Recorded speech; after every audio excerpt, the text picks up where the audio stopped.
council may approach.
This is the Children and Family Law Committee of the New Hampshire House of Representatives meeting on Tuesday, January 16th in the Legislative Office Building.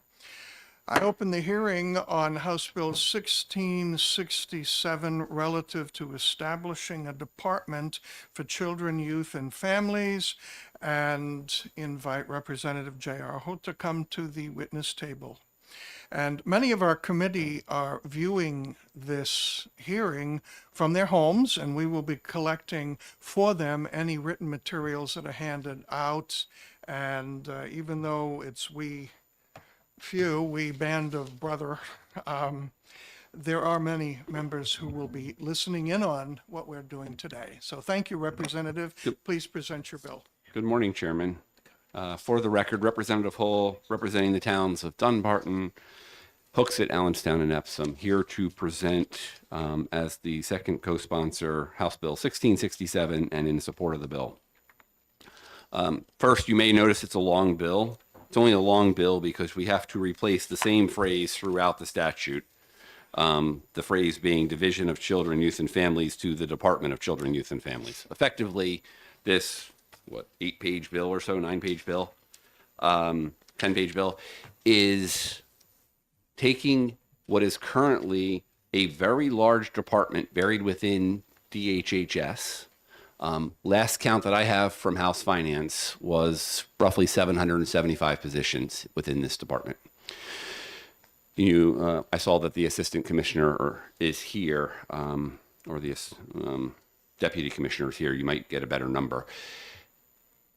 Of the roughly 5,000 employees within that department, or 3,000 employees within that department, this is almost 25% of DHHS. It is outside of the rest of DHHS and potentially some of the Department of Safety, including corrections, probably the biggest department in the state. Yet, organizationally, it is buried 2 levels below, almost 3 levels below someone who would report to the governor and executive council directly. So, Department of Safety has a direct report to the executive council and governor. DHHS has a direct report, as well as the second tiers are effectively direct reports to the governor and council. However, we have the commissioner, and then underneath that would be an associate commissioner, and then underneath that becomes the director for DCYF. I'm going to turn in an organization chart so people understand the makeup of the department. I can also turn in some documentation if you guys are interested, showing the number of employees in the department. Underneath the director of DCYF, How many copies do you have? I have 20. Would you like some? Eventually, yeah. Thank you. I would say hand them to the one nearest you, but that's me, so I get it. So I will also, if you're interested, hand in a couple of pages. I can get these printed out before I leave, that show, and I can email them electronically, show the number of employees in the department. So underneath DCYF, there is the Sununu Center, which is a large group of people. The Sununu Center is about 130 people. There is also foster care. There is child placement services. There's a number of different departments. When all is said and done, in child protection services, I think there's over 500 people, if I can find the page in this chart. Oops. We are child protection services are 531, and that was from last year's budget cycle. We've had a couple of high-profile cases in the last couple of years. I think we could nickname this the Harmony Montgomery bill.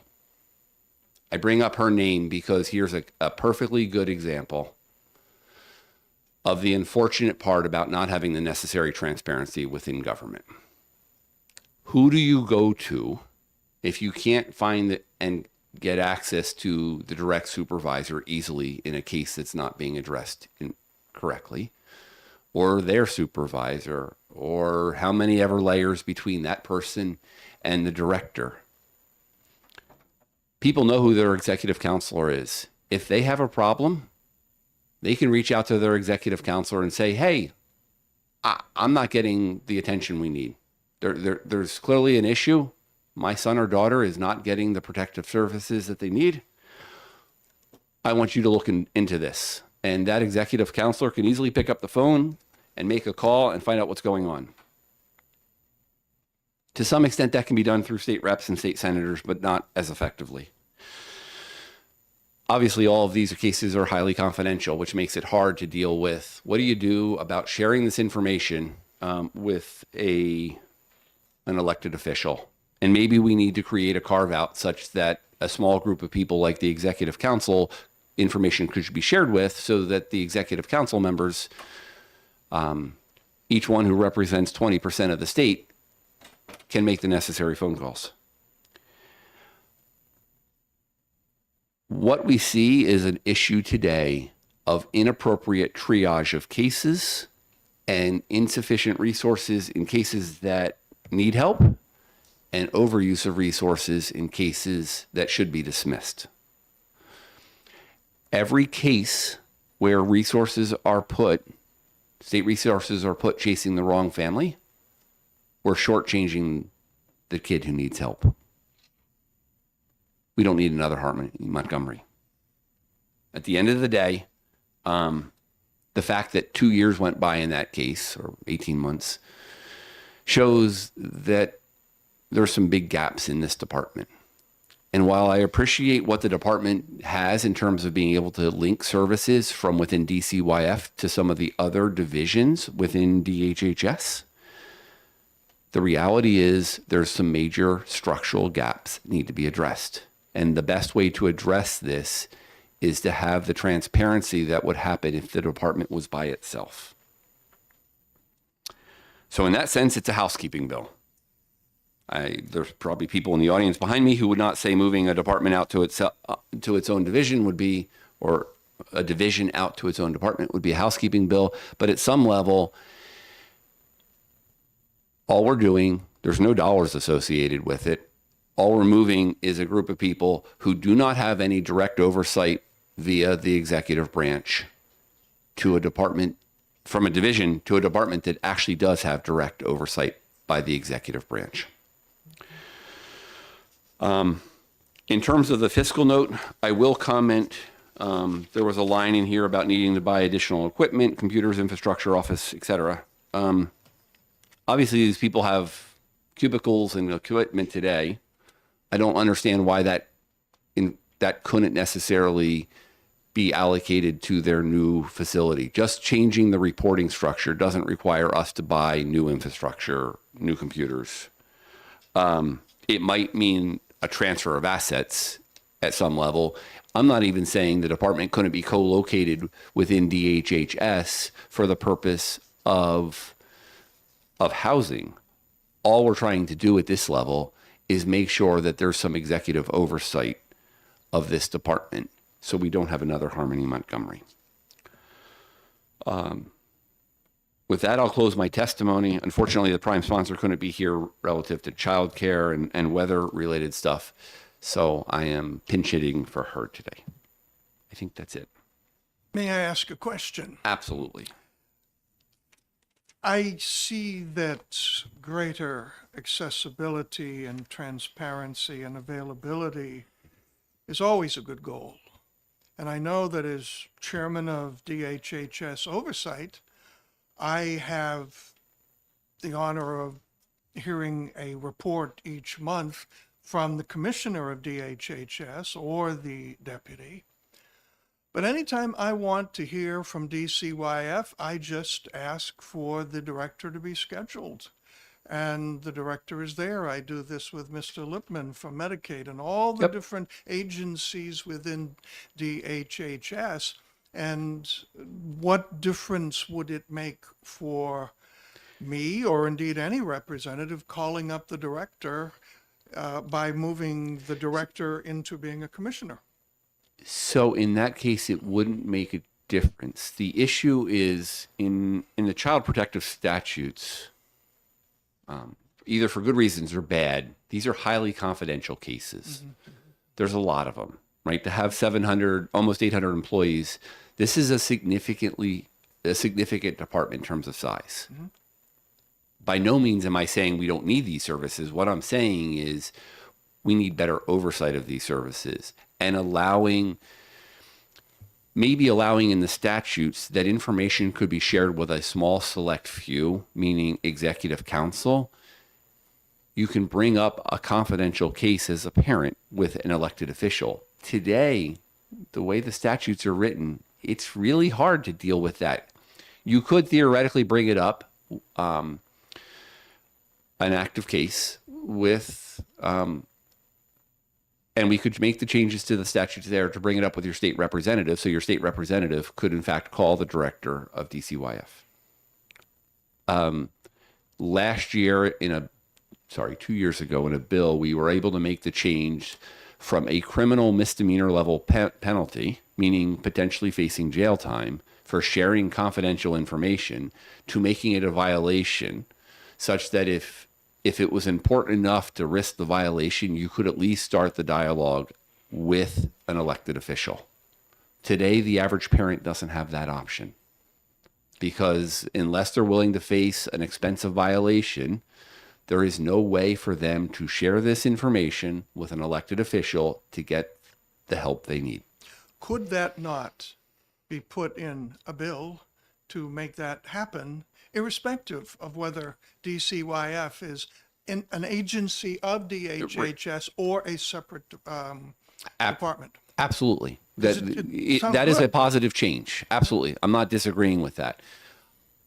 What I'm trying to say is this is one department that's several tiers down from the executive council and the governor, unlike the other departments of equal size. DHHS is a really large department. When you have really large departments, unfortunately, it leads to some net inefficiencies. Now, it is good that, let's say, DCYF is working with a family and they need additional benefits through one of the other child benefit programs because the family doesn't have enough income or something. The fact that that information can be shared internally to help them get the resources is great. That is one of the benefits today, the way it's structured. However, because of the confidentiality and because of where it is located within the DHHS, we have this gap where there's insufficient transparency to operations. And greater transparency leads to greater government performance. Once again, could that transparency not be better built into what we have now, as DCYF, as we all know, continues to improve from where it was? Absolutely. And maybe, I believe the deputy commissioner might be testifying. I think. Smiling, so I assume she will step up to testify. She filled out a pink card, so okay. she can testify. She can testify.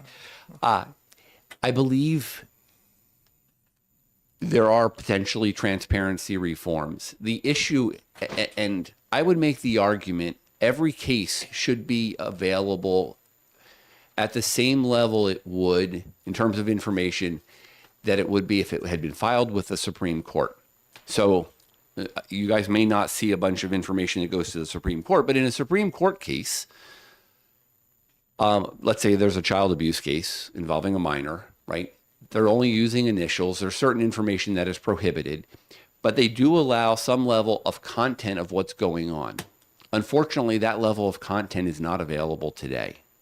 I would be all in favor of figuring out how to create some sort of structure to allow greater transparency within the department. What I don't want to see is a family who's complaining or a mom who's complaining about a child not getting the time or attention that they need, and it go for 18 months. Likewise, on the other side, I don't want to see a family complaining about, hey, my child is fine, but there's a house down the street where there's rampant drug abuse, and those children are being neglected, aren't getting the time and attention you need, but you're focusing on my children who are doing really well, right? Same town. That testimony happened last week or 2 weeks ago.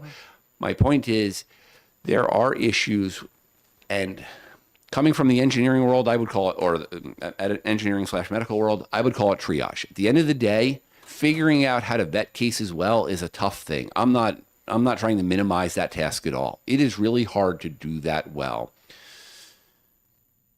However, I do believe that greater transparency and accountability to the executive branch is where some of those reforms could happen, which is why we have other major departments reporting directly up to the executive council and the governor.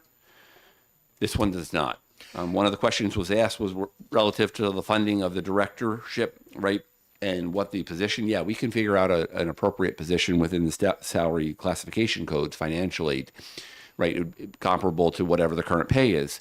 But because the director is now somebody who's nominated and confirmed by the executive council, there is some level of authority in that reporting structure that is greater than anything today. So to answer your question at the highest level, by putting the direct link between the executive council of the governor and the head of DCYF, I believe we're going to see the reforms we need. Thank you. Any further questions for the representative? Representative McMahon. Thank you, Mr. Chairman. Representative Ho. Specific to what you testified earlier, that the inappropriate triage of cases and then to provide resources to investigate cases so they don't go in the wrong direction. Do we not, or is basically your statement today is we do not have the resources to do the job correctly in the first place under the current structure? No, we misappropriate resources today. So there is insufficient resources to address the actual cases because of an effort of focus and triage. And some cases get excessive effort that shouldn't happen. Follow up, Mr. Chairman. Follow up. Then specific to that, are the people that you're referring to not trained to do the job that they are required to do? I'm not sure if it's training or bias. I'm too far removed. And in all fairness, right, you may or may not be aware of my personal case. So there's a certain inherent bias, right, from what I saw. But I can tell you the department spent 4 months chasing a case that could have been solved in 18 hours. And that's 4 months with multiple attorneys and multiple people and 300 pages worth of discovery and whatever else they spent time on, none of which needed. That tells me there's a management issue. Not at the senior level. I believe that's the side that's fine. There's a middle management level issue somewhere between the caseworker and maybe the branch supervisor or manager, right? So we have the Conway and the Concord and the Manchester branches. Somewhere between maybe that branch manager and down is where the issue is. Having spoken with several attorneys who deal with DCYF cases on a regularity, they can tell which branches or which, whatever, Concord division versus Conway division versus Manchester, they can tell which divisions perform better than others just by the clients that they end up seeing and by the information coming through the case. So some of those divisions do really well and some do not. Any further questions, Representative McMahon? Yes, Thank you, Mr. Chairman. no, there it is again. Welcome. I'll be redundant. Thank you, Mr. Chairman. That's okay. I thought I'd stipulate that when I said it the first time. Consider yourself stipulated. Thank you, Your Honor. Okay, It's under appeal, I'm sure. indeed it is. The issue I wanted to go after here is being on the oversight committee in my career here over 20 years, is that we found that a quick response takes place when the oversight committee is made aware of the subject matter and they already have a due process authority to call the authorities having jurisdiction to come in front of them. If we, that being said, is that also not being exploited to facilitate doing the right thing as you state for performance for our citizens? So if I may, I'm not sure exploited is the right word. So let me offer taken advantage of, right? In terms of that the citizens are aware of this and reach out to you guys. I don't think that information is out there. So that may be one of the things that comes out of this is to make sure this group of people, the oversight committee, is available. Their contact information is provided so that when a citizen says, hey, time out, I've got a problem, right? Either end of the spectrum. It's a continuum that they know who to reach out to. I can tell you personally, after my series of events with DCYF starting in 2021, after that case was public and in the press and closed, I had 17 phone calls from parents who felt like they weren't getting the help they need or they were a victim of an aggressive department. That's a lot of phone calls. Any other questions? One last one, Mr. Chairman. Why not? Relative to the fiscal note, when it states the department on the last page, Rep. Ho, Yep. says does not provide for the transfer of certain staff. My question is, can we facilitate what we have as resources with additional direction and job description to meet the service requirements that you are that are represented in the bill? So there are a lot of ways to do this. Relative to that footnote about transfer of non-DCYF staff, as I am aware, there are, I believe, 33 attorney positions reporting through the office of the commissioner, not directly underneath the department, the director of DCYF. Those attorneys handle a lot of the casework, some of which might be for DHHS, some of which is DCYF related. Maybe the deputy commissioner can better speak to that. I believe that's the positions they're talking about, but I don't know. I'm willing to try and figure out how to make that group as well. I believe the department needs the legal support. A lot of cases get tossed into the legal domain, maybe prematurely. And it just takes, at some level, right, we are taking people that are caseworkers. When they run into a roadblock, it goes up to an attorney, especially if you get an attorney involved early in the case. So I think that is the positions they're referring to, but I can't answer because I don't know. Thank you, sir. Thank you, Mr. Chairman. You're welcome. Representative Bickford. Thank you, Mr. Chairman. Thank you. I'd say good morning, but I don't agree with that. You had brought up a couple of times Harmony Montgomery, and I came a little late, so I apologize for that. Sure.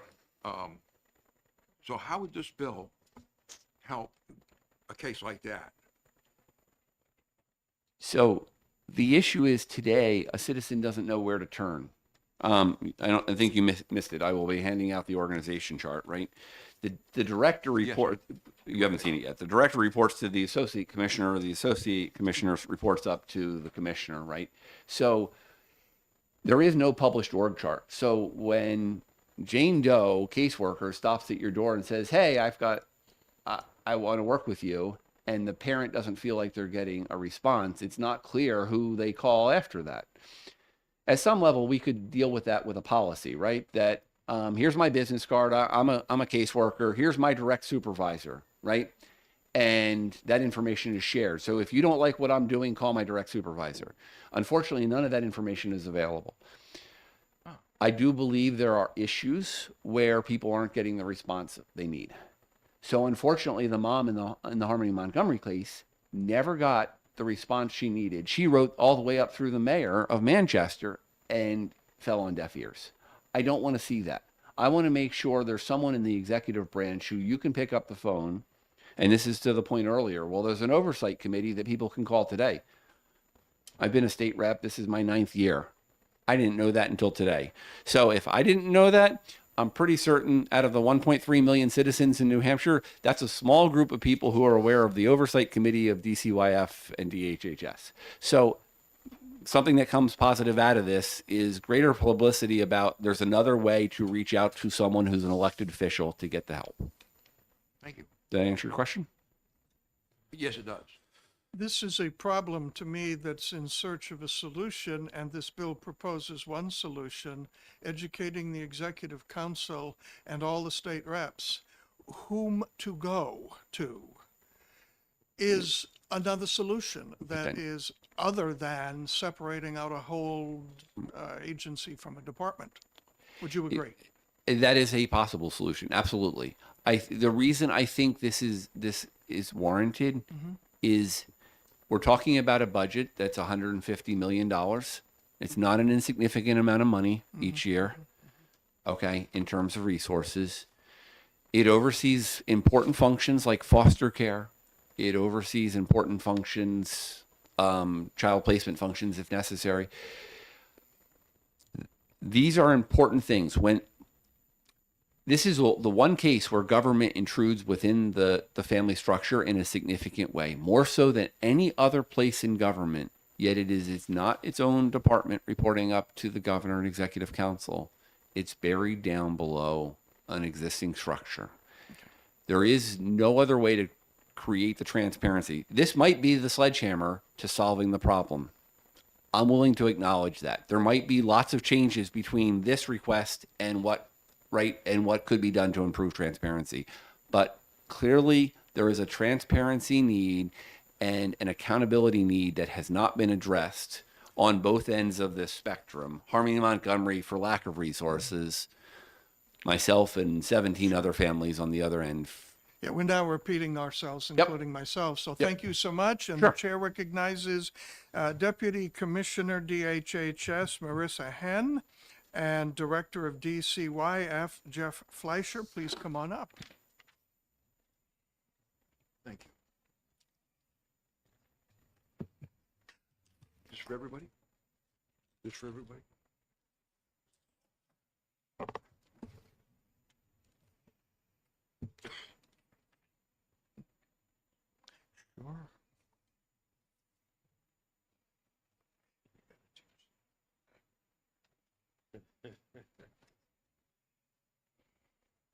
Welcome. Thank you. Good morning. You have all the time you need, and it All right. begins when you want. but the mic was on, so you just turned it off. There we go. And we're Good back. morning. Marissa Henn, Deputy Commissioner. Jeff Fleischer, DCYF Director. Great. And I'll let Director Fleischer start off and chime in as needed. But thanks for the opportunity.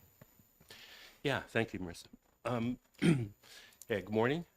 Yeah, just let me respond to some of the concerns that I heard. First of all, we at the department are not in favor, and at DCF, not in favor of separating DCYF out of DHHS for very good reasons. There's a lot of synergy. There's a lot of coordination. There's a lot of sharing of resources. There's a lot of camaraderie, a lot of leadership work going on. And not only that, but around the country, around the nation, this is a pretty typical scenario where the DCYF of the state is part of a Department of Human Services. And that's basically because of the synergy and the coordination. Let me address the transparency issue and accountability issue. I appear every month with the Children's Oversight Committee, which is Senator Whitley and many others. And I report every meeting, and they have direct access to me. And in addition to that, we have the courts that oversee what we do and hear all the important cases and make decisions about placement and removal of children and reunification of children. And so we're constantly working in the court system. There's the Office of Child Advocate, whose main job is to oversee the work of DCYF. They have direct access to our records. They go into the same software system that our caseworkers have, that I have, to access cases. And they can pull out things that they have concerns about, that they red flag, that they have problems with, or questions about. They sit in, we meet with them regularly in different aspects of the organization. We have a DCYF advisory board, which also includes legislators. About half the members are legislators on the DCYF board, which Representative Long is a longtime member. So there's a lot of accountability. We also have a constituent relations. And believe it or not, but I get a lot of calls directly to my cell phone from families, from foster parents, from kinship caregivers. And I respond personally to these calls. We also send them off to our constituent relations, which is a really great professional staff that investigates every call that we get in of concern. So if I get a legislator, which I get many times, who call me and say, Jeff, we have a problem, we're hearing about a problem with a certain case, we send out our constituent relations to really investigate, to really double check, and to really figure out and investigate what's going on here, and to make recommendations for remedying the situation. There's also CASA, who also work with us very closely and also challenge us and call out things that they may disagree with as well as agree with and support us. So there's a lot of transparency with DCYF. I also I've attended almost every governor and council and called upon to ask your questions directly from counselors. So I'll stop there for a moment, but if transparency is the issue, there's a lot of accountability, a lot of transparency without removing DCYF from the department, and there's a lot of oversight of our department. And so as far as inefficiencies, it's the opposite. Being part of department creates a lot of efficiencies and synergy. As far as who to call, we have hotlines, we have central intake, and I go out, I've met with foster parents, with kinship caregivers, with men's groups, many of the parents and foster parents that are within and providing services to our kids at DCYF, and continue to reach out. So I'll stop there for this moment, and if there's any questions. Representative Long. Thank you, Mr. Chairman. With respect to sharing of resources, could you, I'm thinking behavioral health is one. if this department was, if they were to be their own department, how would that work? Would there be a back charge, or I'm not sure how that would, and I know there's others other than behavioral health. Yeah, great question. I think we share the same question and concern, honestly. Currently, we have our Bureau for Children's Behavioral Health under the Division for Behavioral Health. And yet, because we all share the same home base, we're able to seamlessly coordinate on those cases. So, in other words, when families need services that are beyond simply DCYF's purview, we're able to step in and help connect them with treatment, help them connect them with services, both acute as well as preventive. I'll give one example, by the way. So I think you all know that as part of this children's system of care portfolio, Hampstead Hospital is one of the key components of our continuum, obviously for those youth who are most acute.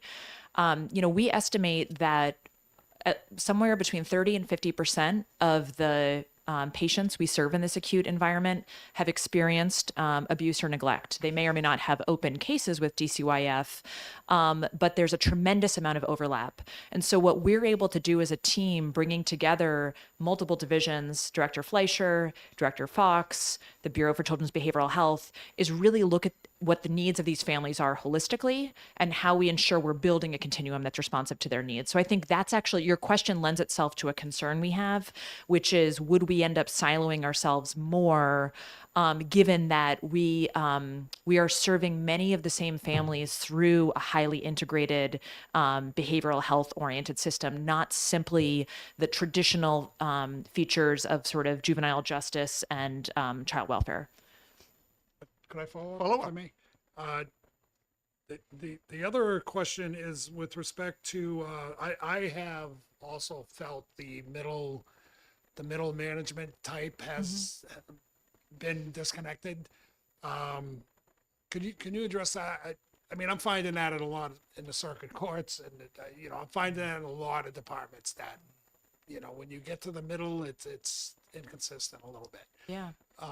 Could you address that? Sure. I mean, we're committed to continuing to develop our workforce, and I think that includes not only recruitment coming out of a very difficult labor market during and after the pandemic, but also in terms of how do we build up leaders who are able to exercise leadership at that middle level without things having to rise to Director Fleischer or my level. And I think we see really powerful examples of success in that regard that don't necessarily make the news, but we're continuously engaging in sort of a teaming-based, coaching-oriented culture in which we use individual cases. Even last week, I can think of one that crossed all the parts that we were just talking about, behavioral health, DCYF, Hampstead Hospital, to sort of bring to the fore the issues that are going on in the life of that child and family, and identify very critically, how are we best coordinating to meet that family's needs, and where are we potentially seeing room for improvement. So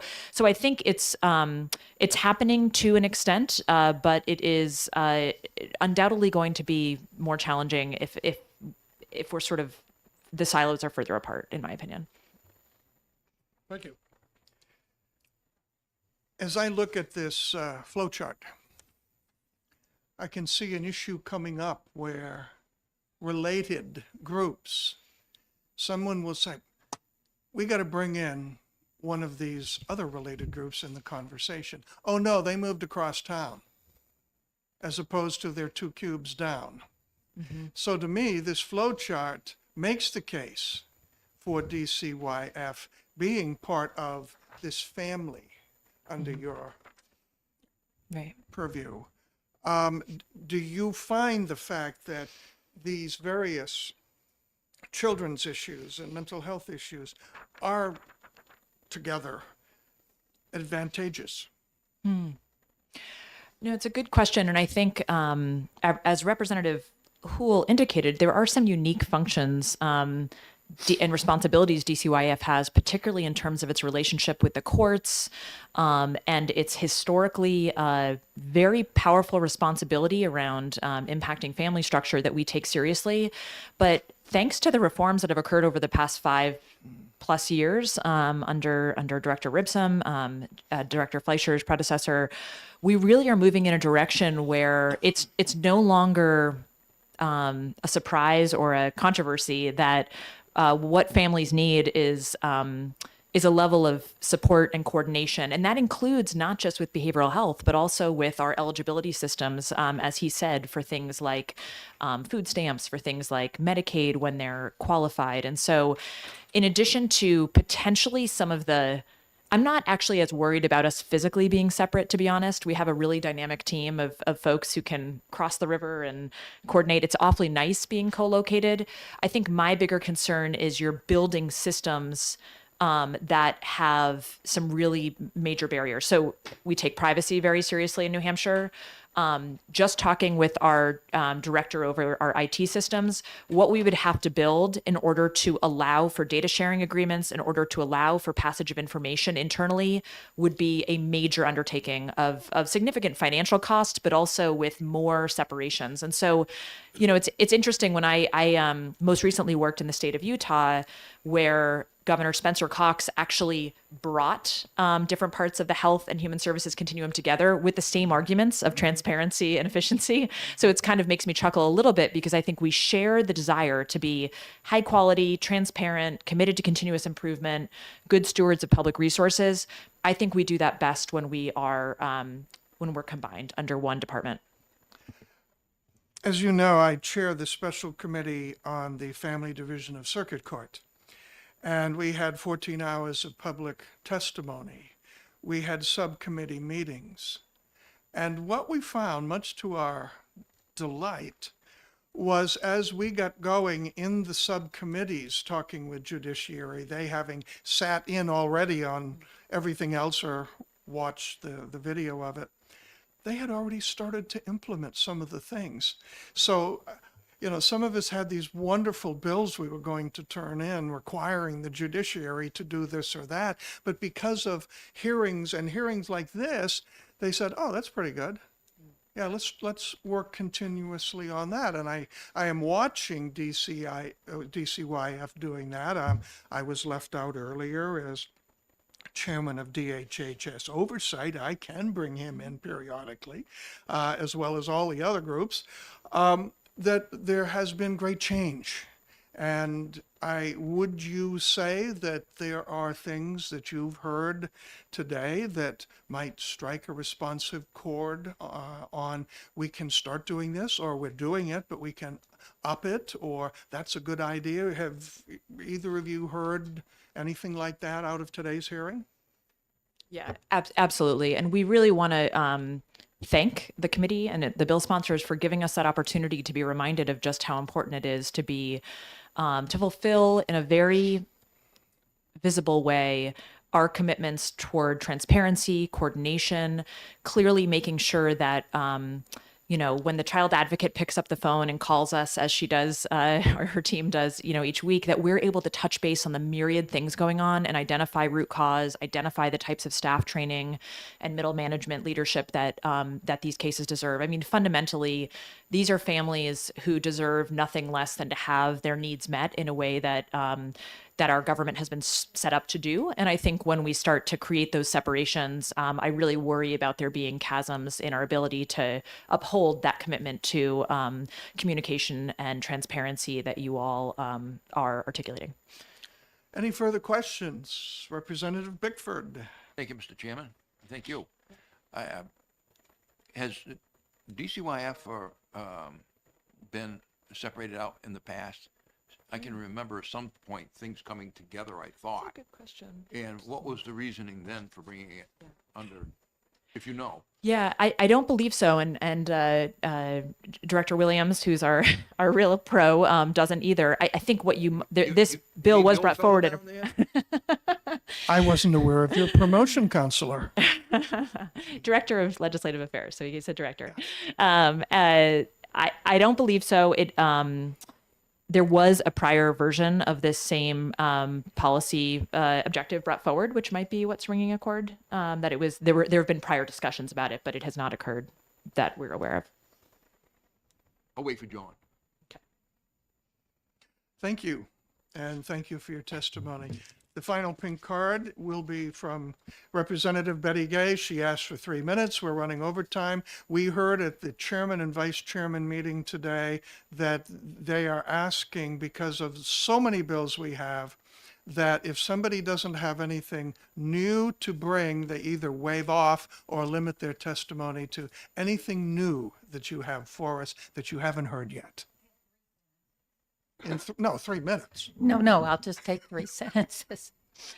Oh, working silo to silo, as this bill is accused of, sounds like you absolutely require physical location, co-location to communicate well. But I assume that nowadays, most work is done via the phone and email. This bill doesn't stop DCYF communication, interagency. It adds clarity and accessibility for the public, which I think is becoming really well known. The need for that is becoming very well known.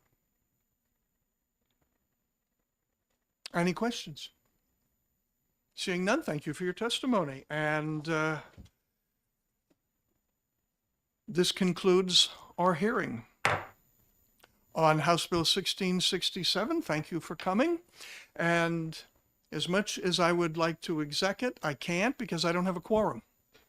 So in a couple of weeks we will.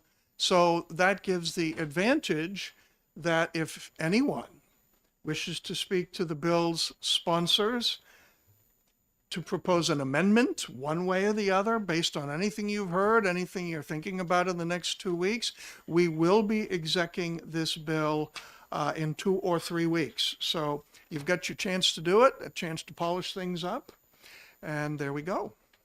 And we have another handout. Thank you.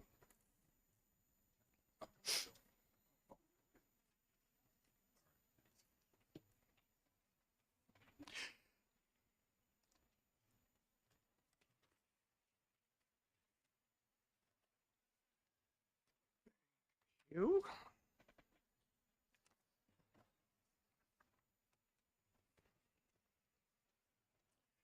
This testimony, this written testimony we are receiving is for the bill we are about to have a hearing on. And I open the hearing on House Bill 1511, which is relative to the liability for children with disabilities in certain court-ordered placements or episodes of treatment. And I cannot call on anyone because I do not have any pink cards. I've done this a few times. I should have known. Can I fill one out afterwards? Or would you like it now? Yes, you, Okay. well, you can, but not only that, more importantly, you may. Thank you. You're welcome. Okay. Good morning, colleagues. My name is Representative Deb Hobson, and I represent East Kingston and Kingston, along with the Honorable Chair in District 14 of Rockingham County. I was contacted by members of the by a member of the Department of Education to file this measure that corrects an inaccuracy in the law about how the New Hampshire Department of Education is notified of an episode of treatment. Currently, the law states that the courts would notify the DOE about an episode of treatment. However, courts are not involved in an episode of treatment placement. So I'm simply introducing the measure, and I'm joined by Rebecca Fredette today from the Department of Education. She will explain the measure further and take any questions. And what else? And thank you very much. Fill out a pink card. And I will fill out a pink card. Thank you. I will also fill out the pink card. Thank you so much. My clerk loves pink cards. My name is Rebecca Fredette. I'm the administrator for the Bureau of Special Education at the Department of Education. We asked first Representative Hobson to introduce this bill for us as it was passed last year through HB2, and there were two pieces that just needed to be corrected within the bill. As Representative Hobson had stated, it states that the notification about an episode of treatment, will come from the courts. However, it does not come from the courts. It comes from either DHHS or the school district. So we're just adding that in there so it clarifies the language. It's pretty, beyond that, it's pretty self-explanatory. We currently have a fund where we reimburse districts and pay to the schools that students go to for an episode of treatment. So all the finances have already been worked out. It's already being paid. It's just a clarification in the law. Any questions? The last time I introduced something as just a housekeeping measure, the hearing went on for 2 hours. They totally destroyed my bill, and what they came out with was something fantastic. So I'm hoping to redeem the phrase, just a housekeeping bill. Representative Bickford. Thank you, Mr. Chairman, and thank you for answering my question. Episode, in this case, what does that mean? Episode. Sure. So DHHS uses the language episode of treatment. They could probably explain it a little better than I can, but it's typically when a student has a mental health issue that they need to receive treatment for. They may need to go into a placement. It could be that they have suicidal ideations. It could be that they have other issues that need to be treated in what isn't considered a special education setting, but could be considered a mental health facility or mental health treatment. Want to follow up? No, thank you. I think that covers it for me. Anybody else? Representative Vice Chairman Long. Thank you, Mr. Chairman. So just for my clarity, this is, there's been a short, with notifying Department of Education. And this addresses that? Can you repeat that? I'm sorry, can you repeat that? There's been a short in Department of Education being notified of some of this? Oh, no, we are notified. It's just we're clarifying who we're notified by because currently the legislation, the law says that we'll be notified by the courts, but for an episode of treatment, it doesn't go through the court system. It goes through DHHS and their Bureau of Children's Behavioral Health. So we are just clarifying that that's how we would be notified because the courts aren't involved in all. It's mixed in with our court-ordered placement language. That's why there was some confusion because we pay out two funds. One is court-ordered placements, and now we pay out episode of treatment. So the language just got a little fuzzy. Okay, very good, thank you. Seeing nothing further, thank you so much for your testimony and your pink cards. This concludes the hearing on House Bill 1511. And I've got a few things for the committee, and since I think the committee is, most of the committee members are listening in, there's just a few things that I need to present to you when I find them. Thank you so much, sir. Okay. How about one for the number?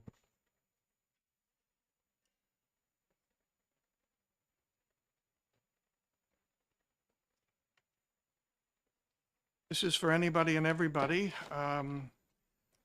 Normally, we don't have so many people absent. And what happened last week is handouts were handed around and a huge pile of paper landed right here. And what we will be asking, what I've been asked to ask you is, if you see a vacant chair, start a pile for that person. And then at the end of the day, put that person's name on the top sheet, paper clip it together so you're making a packet. And that can be given to the individual representative when he or she comes to the next committee meeting. And Representative Bickford has pretty much started doing that with several of the folks. So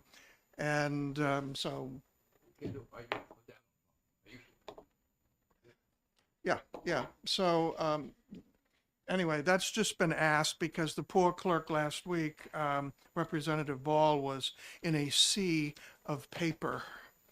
Also, traditionally, anybody coming to testify here, folks, the clerk gets 2 copies, I believe, one for you, one for the files. And when handouts are started around, make sure that if there are not enough, some people haven't done a head count to see how many people there are in the committee. I think there's 16. That means you need 17 handouts if you want each one of us to get one. It is not necessarily the job of the committee assistant or researcher to run up and down stairs to make copies. graciously they will sometimes, but they have other duties as well. And any overage, after things have been handed out and empty seats get theirs, any overage goes back to either Representative Bickford or Representative now known as Gibbons. Not quite sure where those stacks wind up going, but that's where they go, at least initially.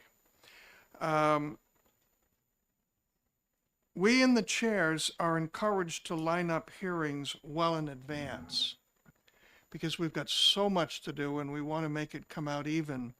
We have to get the early bills, of which there are several, out, heard and exec by February 13th in this committee, February 15th in the House, which means we got to work really speedily. The trouble with planning way ahead is sometimes events have a way of interfering. If this was more than a heavy frost out here, we wouldn't be meeting. Well, I also discovered we're not meeting next week because it's primary, and I thought I was a good little wise chairman by asking everybody, is that okay? And only one person said he's got to do something, and I promised the vice chair we wouldn't have any fun while he was gone.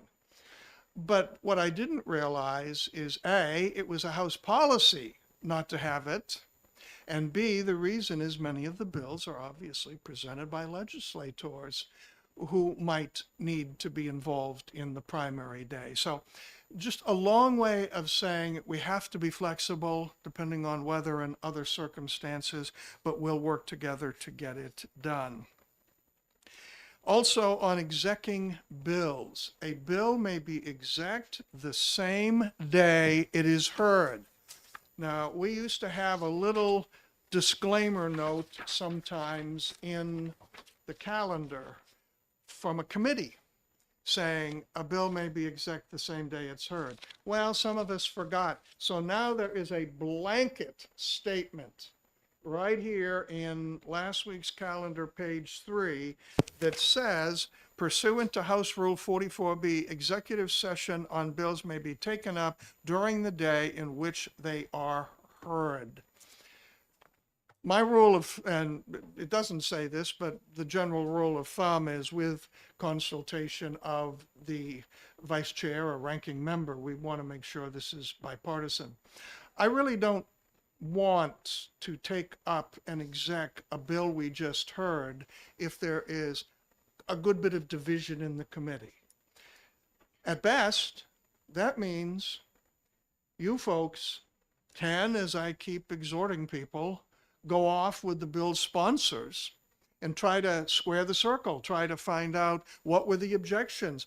Does that objection warrant killing the bill, or can that objection be worked into the bill because it was reasonable? And that's going to take 2 or 3 weeks to do it. So I don't want to exec a bill unless it's going to go on consent or nearly so, or in the case of bills with fiscal notes, it's going to be unanimous or nearly so, but on the regular calendar. That's that way. When exec days are called in advance, if you cannot be here, you can get a replacement. We, if I may speak to that, we Sure.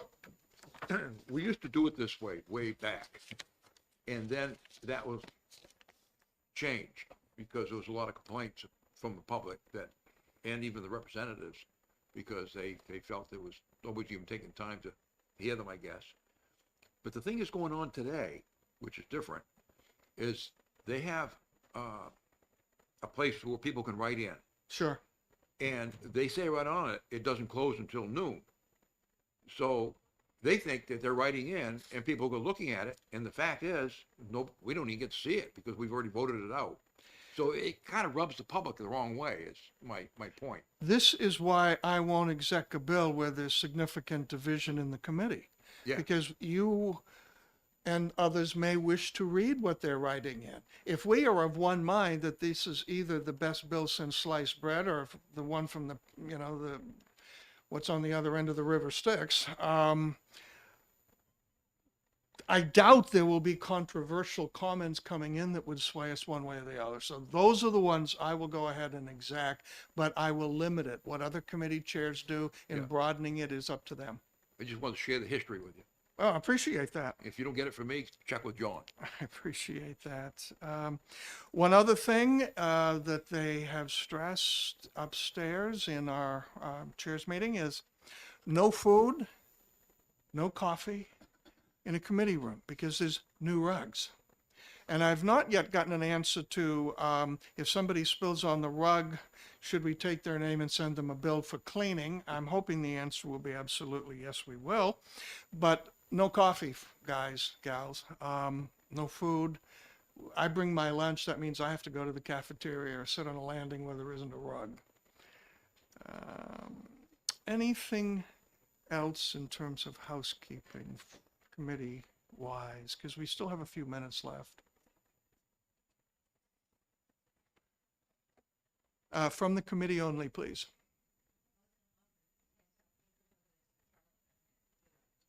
I think we're set. Which papers? No, that will be a committee function. Papers will come to the closest person who then, it's generally customary not for people who aren't committee members to be up here.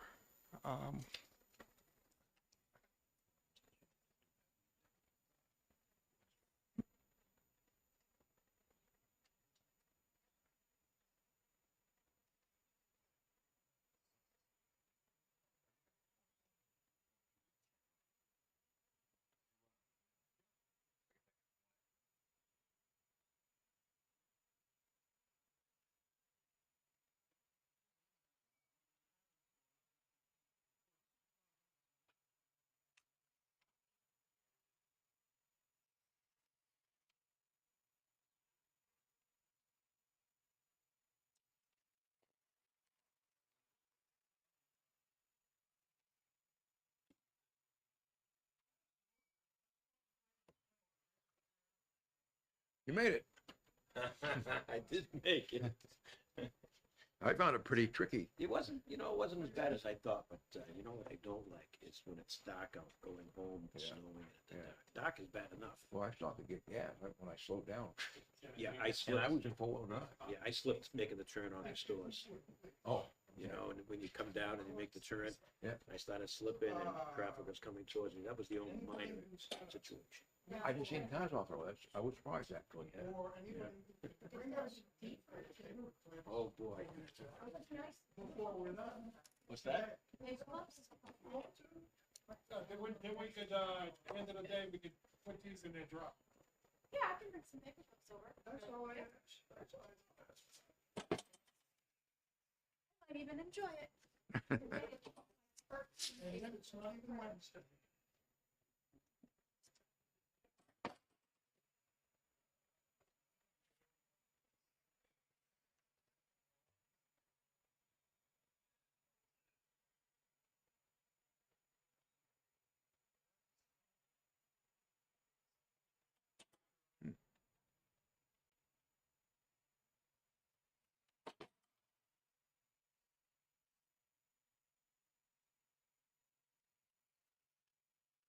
Well, John. Hey. Oh.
I open the hearing on House Bill 1341 relative to the liability of grandparents to provide assistance.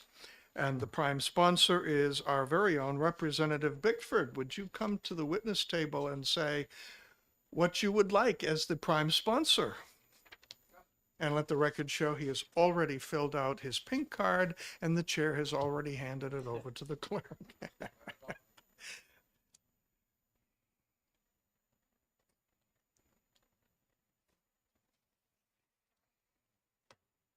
Okay, thank you, Mr. Chair. My name is Representative David Beckford from New Durham. I also represent the town of Middleton. And what I've brought before you is HB, House Bill 1341. And it comes directly from the review that was done that we paid $116,000 for to the University of Colorado, I believe. And it's very good. I hope everybody's read it. It's only 198 pages. And what I have here, this is the actual, what it looks like, the review. And what I did is I copied it onto this paper that as a handout for you, this front page. It's just for reference. And then if you come down, you'll see recommendations. And what this is, a recommendation, number 7, from this review. And I'll read it for the record. It's pretty short. Either repeal the law providing for grandparent liability to support the children of their unwed minor children, or add more specification to it. There are numerous justifications to eliminate it. It is not a common issue. Child support from the parent, if able, should be prioritized. And establishing policies for consistent treatment would require a lot of time and resources for few cases. More specification would entail whether to limit liability only to public assistance cases, application to both the maternal and paternal grandparents, identification of income to be used, and several other specifications. So that comes from page 157. They do have more discussion about it throughout there, but it really becomes repetitious. So that's why I wanted to give you this. And that's really all I have for you.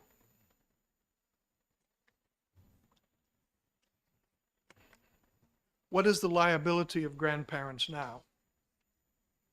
That they can be drawn in to have to pay child support for their grandchildren. Most cases, it would be unwed. Pay child support of their grandchildren assumes that the children Well, cannot or will not do so? no, it's more, actually, I'm not sure how much that used anymore. You can be, actually. I'm not sure if they're addressing that, but there is another statute on that. But this is, they're talking about unwed children, and so the grandparents now have to pay child support to someone, the other grandparent sometime, wherever they are. Could I ask the researcher, please, to punch up, if she hasn't done so already, RSA 167:3-a, which is the statute that this bill seeks to repeal. Yep.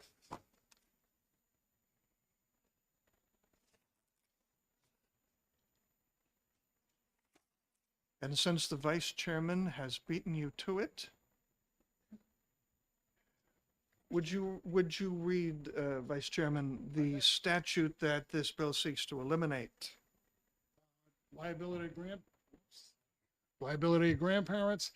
Assistance rendered under this chapter or RSA 161 to anyone who is the child born of an unwed minor, whose father or mother, grandparent of the child born of an unwanted minor, has a weekly income or other resources more than sufficient to provide reasonable subsistence compatible with decency and health, may be recovered from such grandparent in the same manner and by the same proceedings as provided in RSA 167:2 and 167:3 for recovery from other legal liability relatives. So this addresses children of unwed minor children. And the grandparents in question have the income to be able to do it. In other words, you're not impoverishing them. Okay, so that's what this seeks to remove. Yeah, And why would you seek to remove it? because, because they said to. It could become very elongated. They don't think it's, as you pointed out, it says, you should be establishing policies for consistent treatment would require a lot of time and resources for very few cases.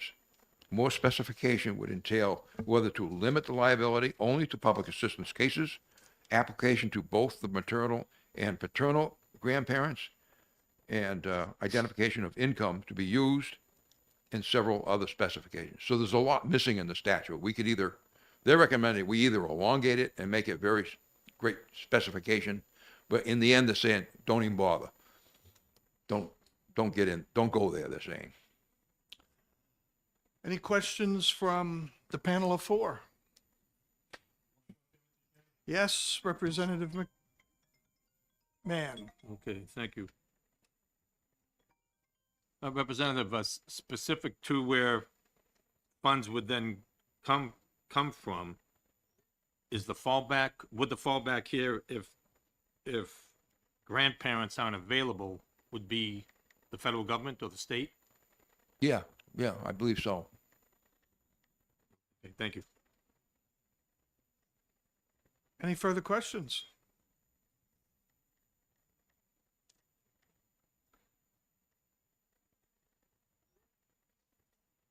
Do we know what other states do regarding this? I do not. I think they have pulled away from that quite a lot. The fact that whether you're wed or not, of course, if a minor gets wed, then they become emancipated, and it becomes their responsibility to try and do it.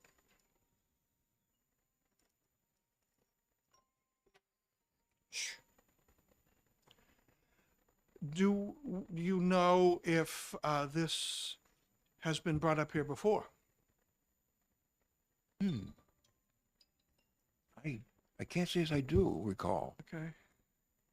We've done some stuff on, I know we did a step parents, and I think that we don't hold them liable anymore.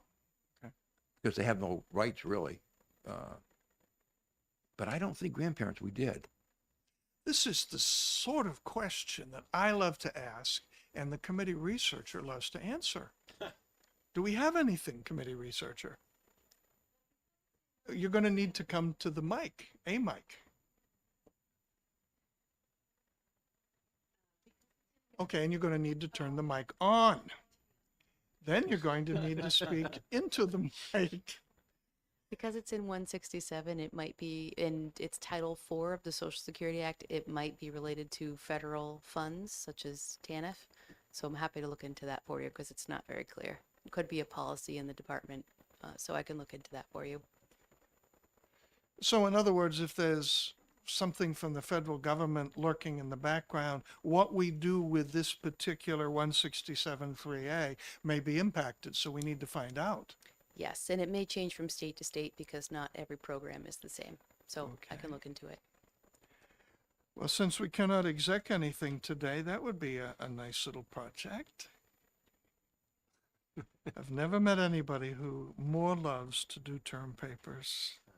Well, Yes. yeah, I wouldn't, the people that do the research and put out these reviews, do them quite often. Like I said, they do a contract with the state, and they, you're talking people with doctorate degrees and everything. They know this 4D better than any of us do. So that's why I took them at their face value, you might say, when they recommended it.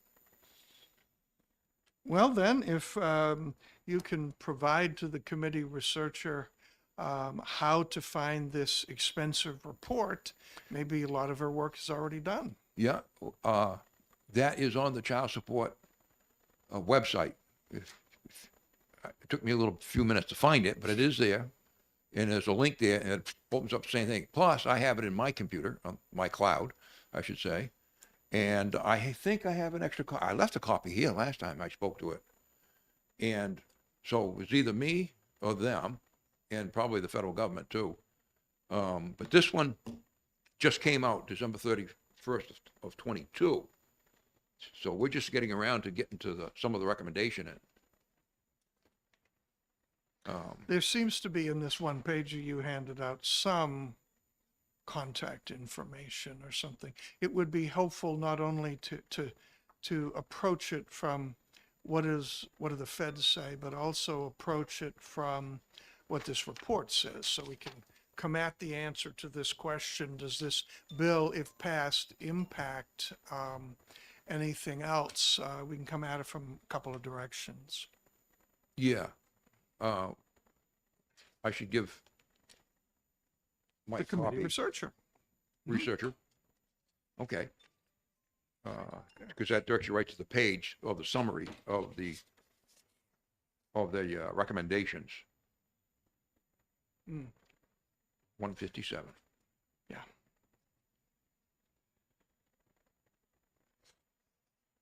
These, I think I've told you before, but these come out every 4 years. Is this something the DHHS legislative liaison to everything I seem to run know something about? No, I'm sorry, I didn't understand the question. Well, I was just trying to figure out which way she was pointing.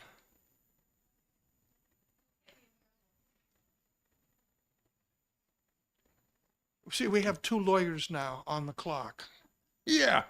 And can you guys bring an answer to the question that if House Bill 1341 about grandparents' assistance being removed, i.e. RSA 167(3)(a), if that would impact any of the wonderful programs that any of our state agencies receive money for?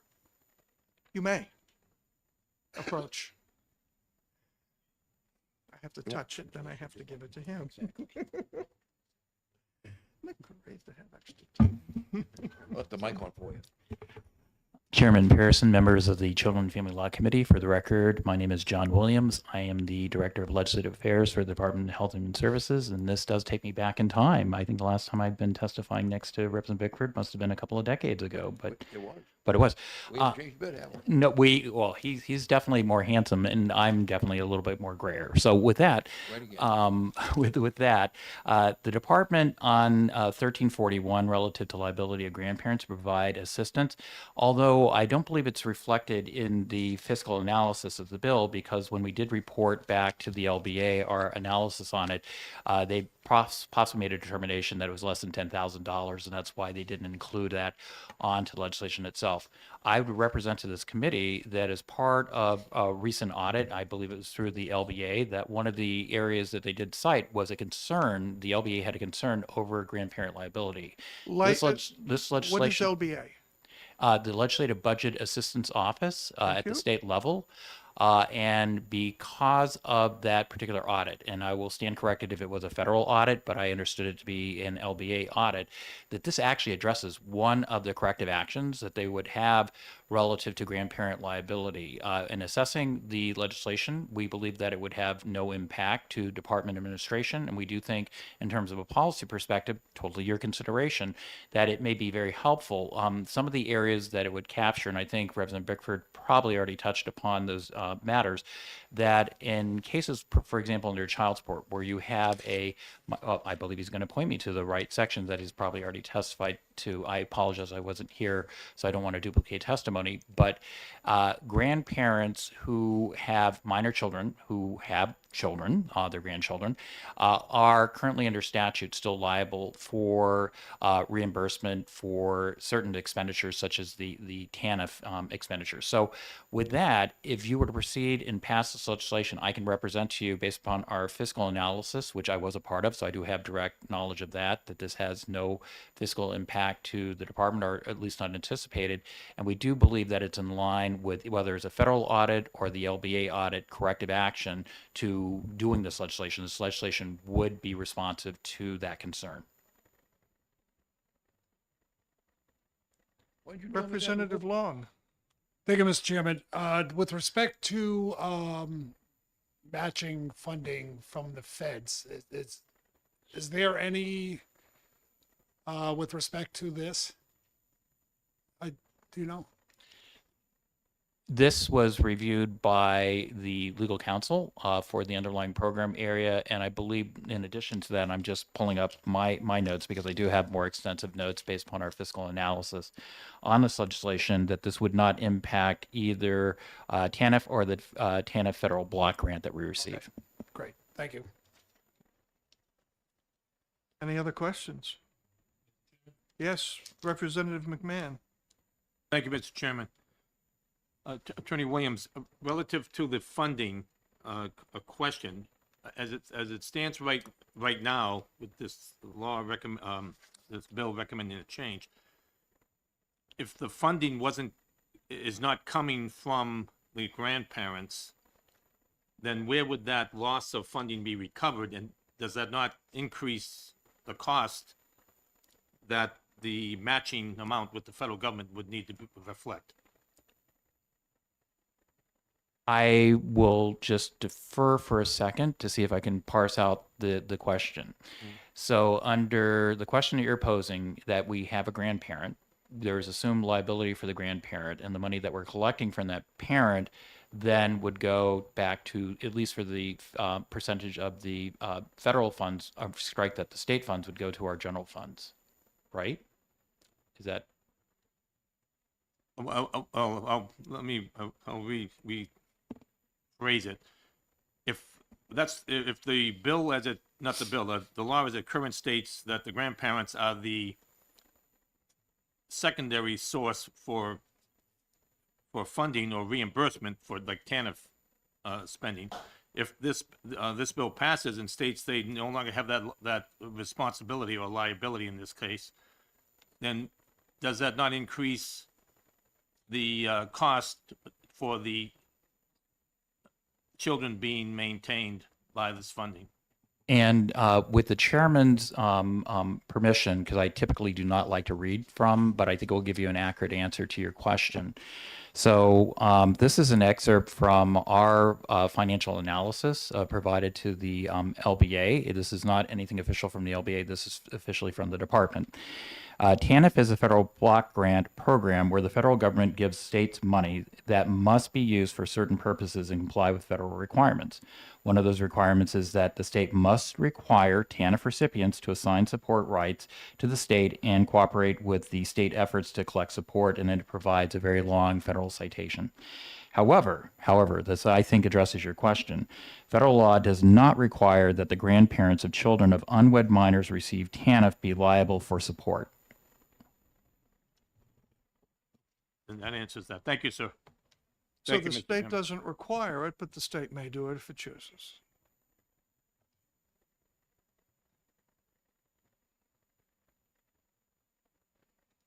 That is correct, based upon the following two sentences of this, what I was reading from. Okay, before you go, any other questions? I have one from, the chair recognizes Representative Seidel, who sits, as you can see, right over there. Would this requirement of grandparents to financially support their minor child's child be similar to the grandparent going to jail for a crime their minor child committed?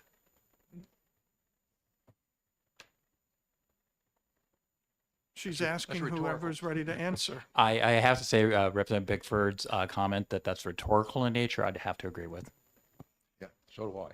I agree. Okay, it's Representative Seidel. Thank you for the question. They deem it rhetorical. Keep those cards and texts coming, committee members only, if you wish. Oh. Anything else for the representative and council? Wow. Seeing none? I close the hearing on House Bill 1341, and since we lack a quorum, this will be taken up at exec session in a couple of weeks. So thank you. And we are done, can you believe it, until 1 o'clock.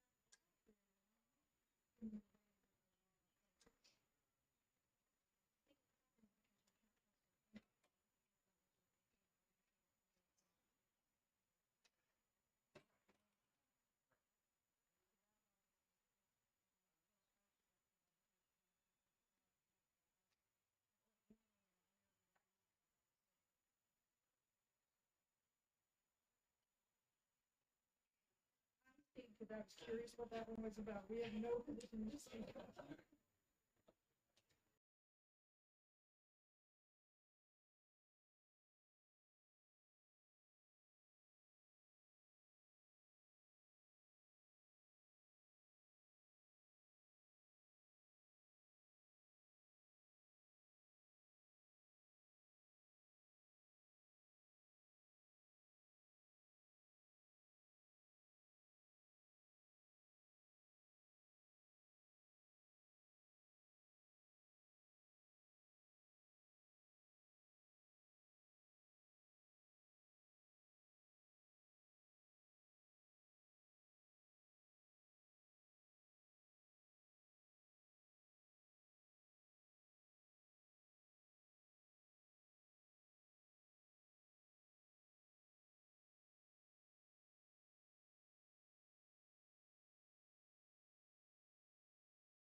First, I'm going to wade through the snow.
This is the Children and Family Law Committee of the New Hampshire House of Representatives on January 16th, 2024. And I open the hearing on House Bill 1266 FN, permitting the recordings of open family court proceedings by parties, and the chair recognizes the prime sponsor, Representative Caitlin Kutab.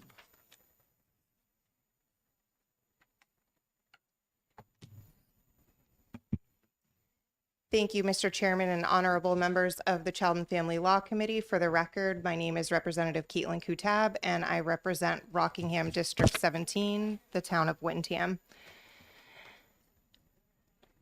This bill simply allows the right of parties that are part of a family court proceeding to record their proceeding, provided that, one, the recording device used doesn't interfere with the proceeding, that the party can only record if the proceeding is open to the public and is not confidential, that the recording is limited to the proceeding in which the party is participating, and that electronic recording or transmission of private communication of others, including bench and sidebar conferences between counsel and conferences between counsel and client, are prohibited. The court has a rule currently to allow for recording if you fill out a form and ask for permission the day before. As part of doing the special family court committee, we heard complaints from parties regarding the courts recording themselves, because the court records the proceedings, and there were allegations that the recordings were being cut off at certain parts, and so they weren't able to get the entirety of a recording. And so I think it's important, when a party is a part of a case and perhaps they haven't thought in advance that they wanted to be able to record it, didn't put in the form, but something's happening that they just didn't expect to happen. A lot of times these parties are pro se, and they just want to record it because they want to remember what happened. I think we should offer them that courtesy. And so I think in going back, I know that similar bills have been put in, although they were just to blanketly record anything in courts, and they weren't limited to family court, and it wasn't limited to only the parties that were part of the proceeding. And I did see that part of the pushback was, concern about recording private conversations between counsel, essentially, and or interfering with the proceeding. And so I did explicitly carve out those things in here just to try and cover any potential issues that have been raised before. And that's about all on this bill. I'm happy to take any questions. To what degree have you had conversation with judicial officials on this bill? So I did speak with the court about it. I'll let them speak to it, but their position was that they did currently have a process for allowing recordings of any type, whether you're part of the proceeding or not, to fill out this form. And as I've said, I think it's important for parties, when they're a part of the actual case, it's much different from somebody in the audience just coming in and deciding to record, versus if you're actually, a party to the case and you're going to be affected by whatever's decided. I think it's a much different thing, and I think those parties should be able to record without having to fill out the form and whatnot, because sometimes parties just don't know they need to. Did the judicial leaders find this to be a difficult thing on face, that they would not want this to take place? I'll let them speak to that. I think their position was just that they had a process right now to allow for it. But I don't think that this conflicts with that process. It just says that if you're a party, that you wouldn't have to fill out a form in advance, essentially, to do it. But it does still give the judge the leeway of not allowing a party to do it, by saying that, again, it can't be interfering with the proceeding. So if somebody's interfering with a proceeding as part of that recording, then certainly the judge would be able to instruct them not to do so. I'm going out on a limb and assuming that none of the other people in the audience are currently a judge in the court system in the state of New Hampshire. Am I correct?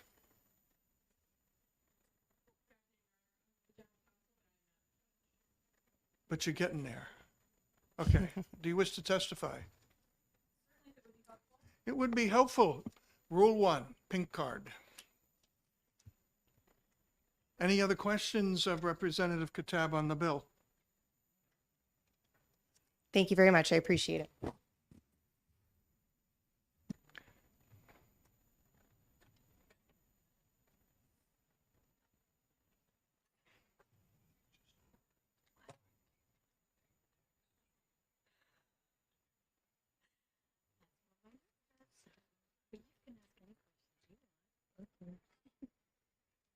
Yes.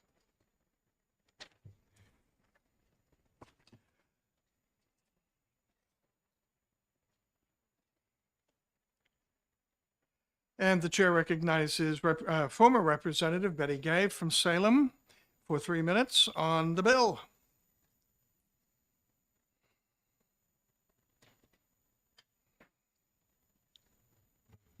Thank you, Mr. Chairman.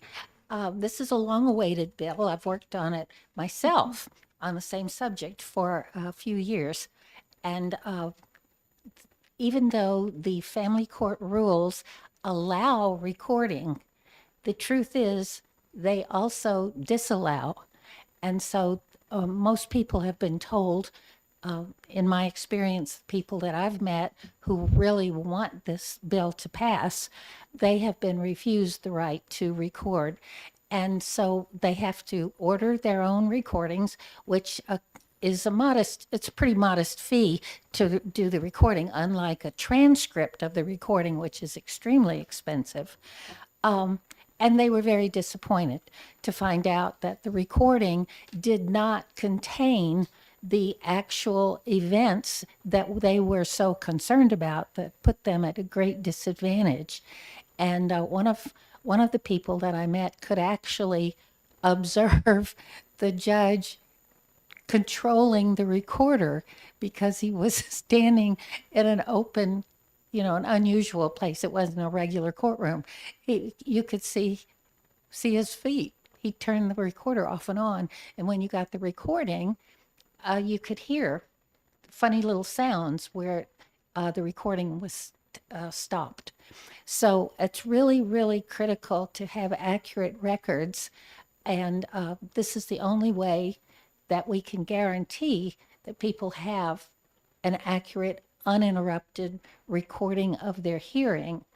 And I think what I anticipate was as soon as this becomes law, that it's okay to record your own hearing and you respect the private parts of the hearing, that then there won't be any few judges who, let's say, edit recordings because they'll be found out.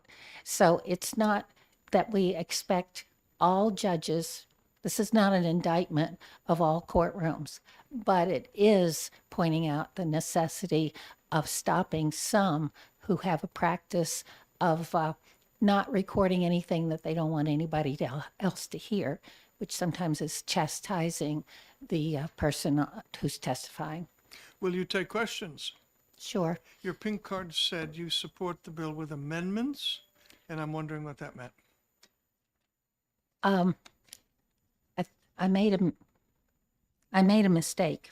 That I want on another pink card. I meant to say with amendments. So Okay, I can please, fill that in. Which one is, oh, you haven't given it to me yet. Right. Okay, so I'll take Right. with amendments out because, all right. Any other questions of the Honorable Betty Gay? No? Representative McMahon. Thank you, Mr. Chairman. Ms. Gay, specific to the wording on the bill before us, it says the Judicial Branch Family Division. Should this not apply to all divisions? Or is just the family division that you would be in support of? well, thank you for your question. If someone wanted to amend this to make it applicable to all courtrooms, I certainly would support that. But usually when you're making a change, you get the toe in the door. So right now, it's family court litigants that I have met with who really, really want this. But I wouldn't be surprised if other people in other courtrooms would like it too. Thank you very much. Thank you, Mr. Chairman. Extensive testimony to the Special Committee on the Family Division of the Circuit Court was indeed on the Family Division. So lots of testimony we took in that was related to making one's recording, the cost of getting it if you cannot, and all of that was related specifically. So this bill addresses something that, as I look at the co-sponsors, many of us are also on that special committee. And so, yeah, this is a incremental thing. And thank you so much. I see no further questions. Thank you for your testimony. Thank Chair you. recognizes Mr. Dana Albrecht.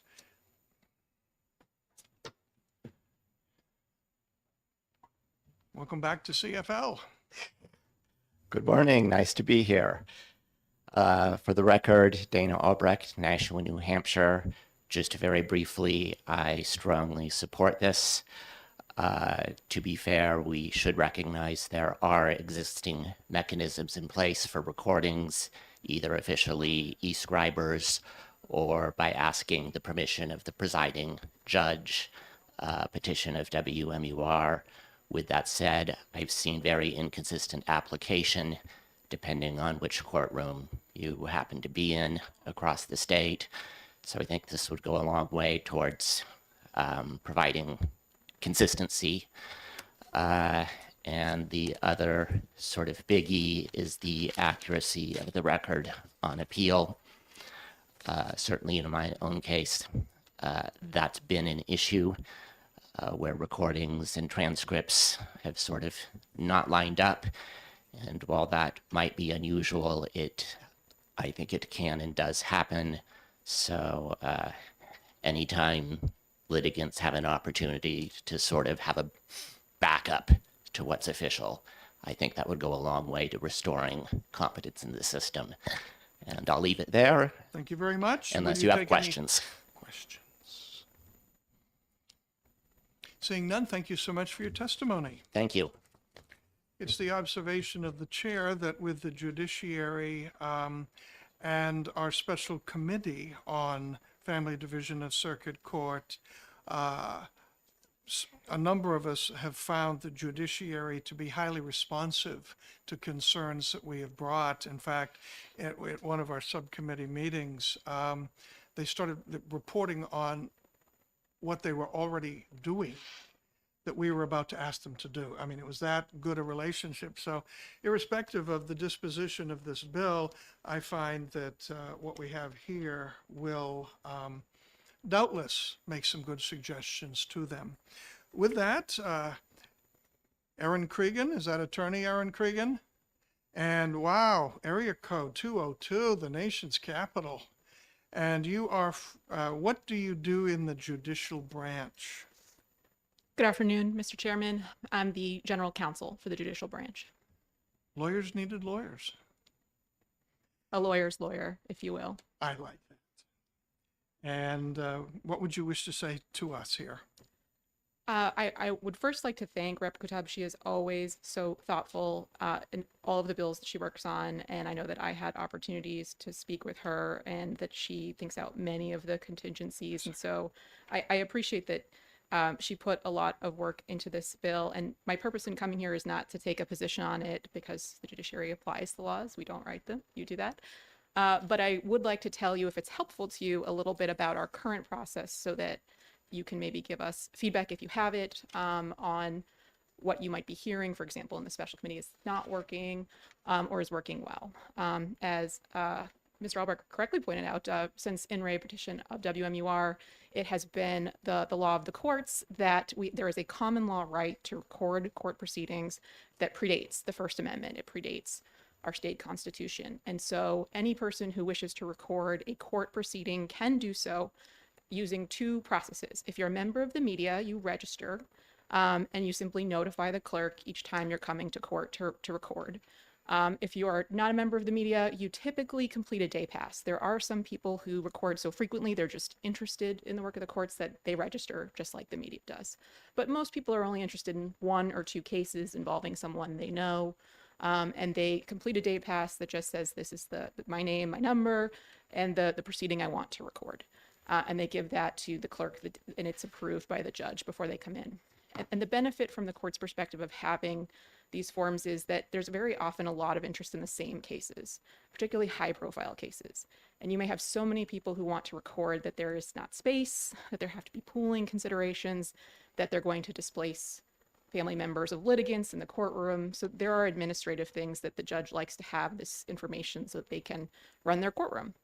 And one of the things that we do deal with, unfortunately, more than we ever did in the past right now is disruptive persons in the courts. We did not have traditionally a very large issue with this, but more and more, we do see that there are folks that want to make a scene in the courtroom or want to record something for their YouTube page.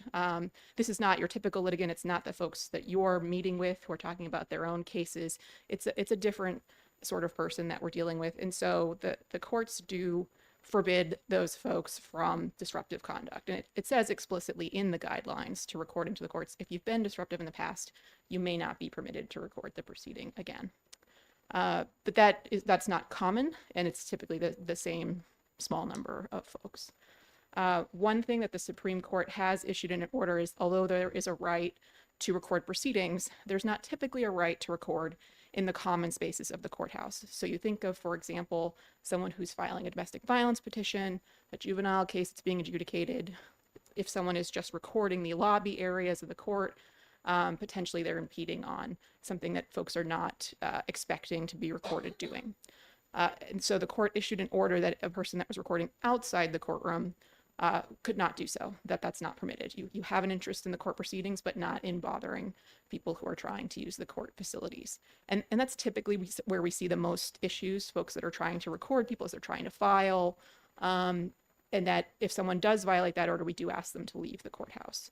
So you may have heard from folks that say, I was arrested for recording. They're not arrested for recording. They're arrested if they refuse to stop recording and stay and wait until the police come and arrest them for trespass. But for the most part, I think that we find that when litigants are interested in recording their case, it's not difficult. They produce this form. They're able to record. They have a right to that the courts have acknowledged, but that there are some court administration issues to work on, like a large number of people that want to record at the same time or a disruptive person. Is there anything in this bill as presented that would clash with those caveats you just mentioned? So I know that Rep. Kutab thought of many of these things. She talked about confidentiality. She discusses disruptive conduct. I think one thing that is a general principle of interpreting law is that we have a relatively robust, if you decide to read it, it's relatively long with what row you can sit in, and you can't have a mobile equipment and you can't move your equipment during the court proceeding. That if the legislature passes something subsequent, is it intended to displace that policy, or is it intended to be complementary or reinforcing of that existing policy? And I think one of the tenets of interpretation might be that it's intended to displace the existing policy. And I don't know that that's your intention, but I put that question to you. Would counsel be informed by the opening two lines, amend RSA 490D by inserting after 490D 15 the following new section? I don't see the word replace here. I see additional language. Would you agree? I agree. The only thing that I would say is the court's current policy is not statutory. It follows on from that court case. And so it's promulgated by our own rules. So essentially when the legislature is speaking on an area, I think there'd be a question of whether it's intended to occupy the entire field that's currently covered by judicial rules. Would it be helpful to the bill if an amendment were brought that would add language to say, in effect, the following, we are wishing to enter into statute, but not at the expense of the court's right to come up with its own internal policies? I think that would certainly be clearer to us what the intention is so that we can implement the intention. Any further questions, Council? Yes, Vice Chairman Long. Thank you, Mr. Chairman. So back to that, the interfere with proceedings. So I would assume that the judge would have authority over that, and a judge would say where your camera is to be set up and it is to stay there. Is that correct? Yes, I take what Representative has worked on here to try to incorporate all those concerns. The only thing I would say is the rule that we have is just very clear. You know, you don't move your camera during the proceedings, don't sit too close to the parties. And so it just gives more guidance. But I see that in principle, she has included that concern. Okay, to follow up on that. if I Follow may. up. So displacing that current, what's allowed, I don't see this as displacing that because that's what the judge could say, that stays the same, correct? Would you think? I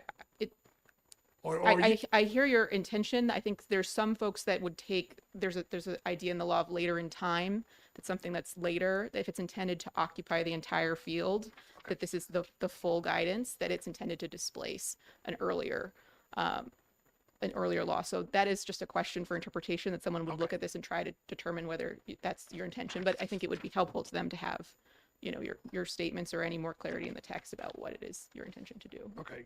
I had one more question, if I may. You may. So each party, so I'm a party. Could I have my brother or sister doing the recordings, or is it I have to be overseeing that? That's a good question in terms of the interpretation of the text of the bill. I can say what's common now is typically it is a friend or affiliate of the litigant, because it's very difficult when you're sitting at counsel table to not accidentally record the other party and their consultations.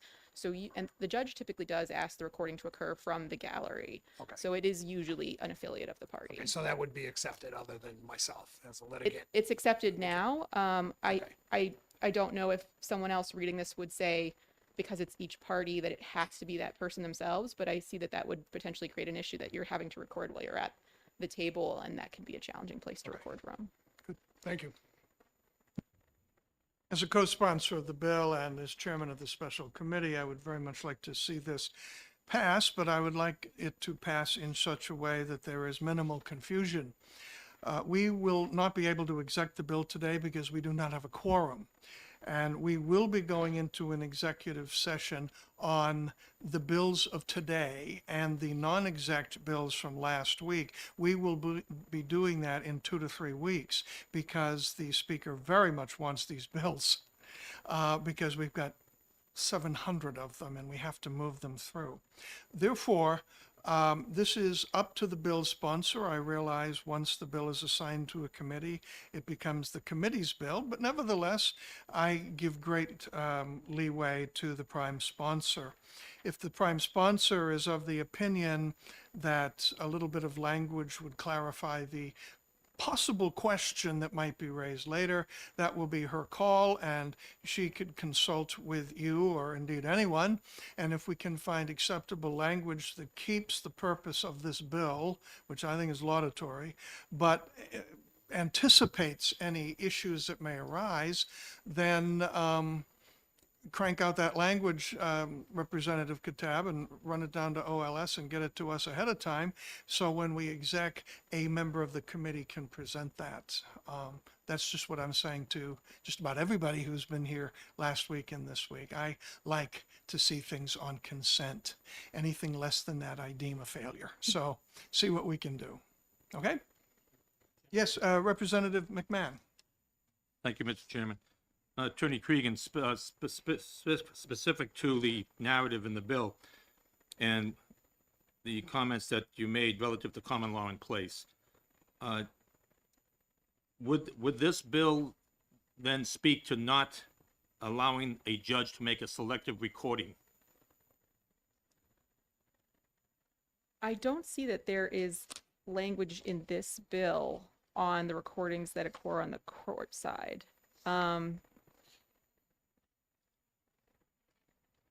So I don't know that I can give you an answer. Is that your question, or have I misunderstood you? Mr. Chairman, I'll make it a little, I wasn't Go ahead. as clear as I'd hoped to be there. The specificity is to allow an individual, and in this case, is going on the fact that you stated the rules are there for media or non-media based on an application, that they can do that now. But as we heard from a previous testimony, is that we had judges on the control of the camera on and off. And so that being said, what this is stating when I say this, when I'm reading here, is to allow a party can record based on rules. I mean, there's the law and then there's the application of rules. And would this need to be more specific than it is right now, so that a judge unilaterally in his or her court could not selectively determine what is recorded after saying you may record, but I'll control what is recorded or not? I'm not aware of an instance where a judge has allowed a person to record and then has told them that they couldn't unless they moved into a confidential proceeding, in which case, just like this bill, it's not permitted to record typically. So I think that that would probably be unchanged, since the bill also acknowledges that there are confidential proceedings. I don't think the current practice would change in that regard. And another one? Follow up? Okay, and just for my clarification, Attorney Cregan, who are you representing today when you speak of the courts? Because that's why I asked the question earlier, was this for family court only, or across municipal and superior, et cetera? So who do you speak for? Certainly, I'm the general counsel for the courts, and as part of that job, I not only defend us when we're sued or things of that nature, I also come to speak with the legislature when you have questions for us. We do not typically take positions, so I wouldn't want you to read me as doing that, but we do like to be able to answer questions in case it's helpful to you. So I've come on behalf of the judicial branch to answer your questions. And that means that's across all divisions that you speak for? That's correct, although I should say that I almost always have to confer with someone else to make sure I'm getting you the best, most accurate information. I would not want anyone to think that I can answer any question of New Hampshire law, because I would have to research them before I do. But yes, I can appear on any subject. And my last one, Mr. Chair, as the chair pointed out, you have an area code that's not 603. Does that imply you don't live here? I live in Northfield. I went to college at Georgetown 20 years ago. Another quality decision. Okay, well, I want to make sure that you're local so we can have access to your expertise. Of course, but I do want to be fair with you. I did work with the federal government for some years. I went down to DC after 9/11 to be a federal terrorism prosecutor, and I now can report that I have solved that problem for you. You're welcome. Thank you.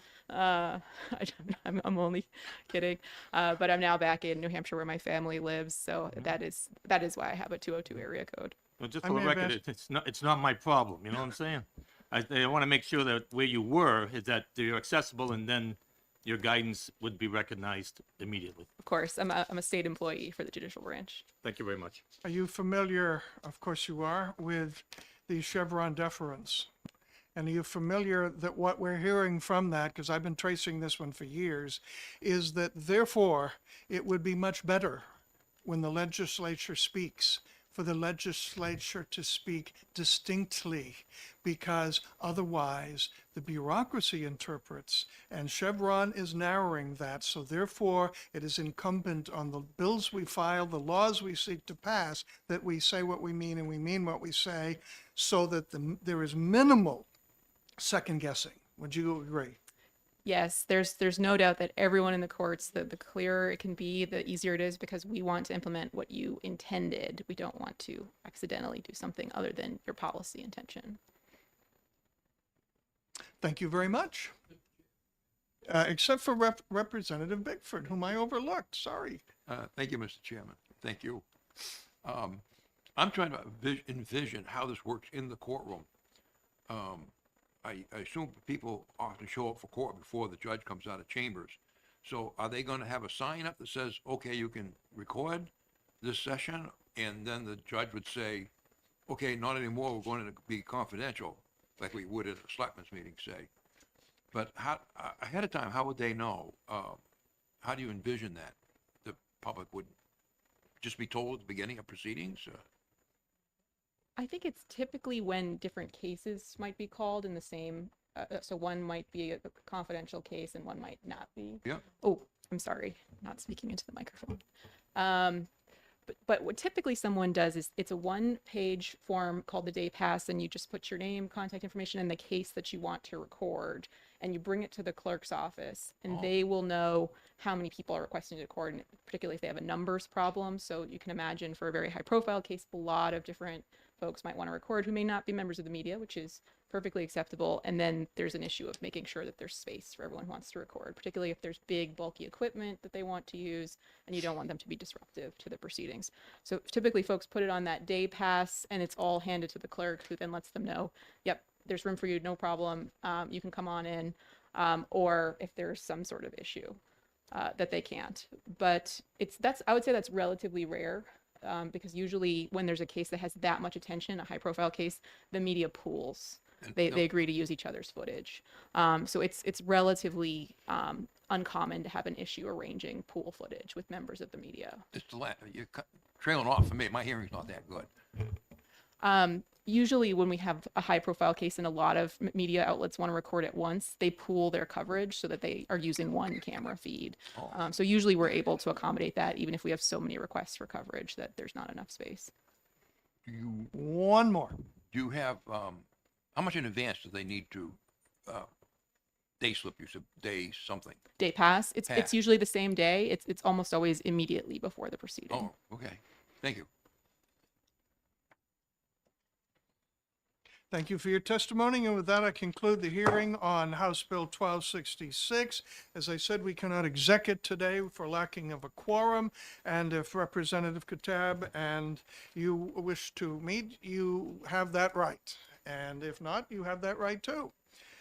And with that, we now move, I open the hearing to House Bill 1263, relative to parenting coordinators in high conflict cases. And she needs no introduction, but I'm going to give her one anyway. Representative Caitlin Katab.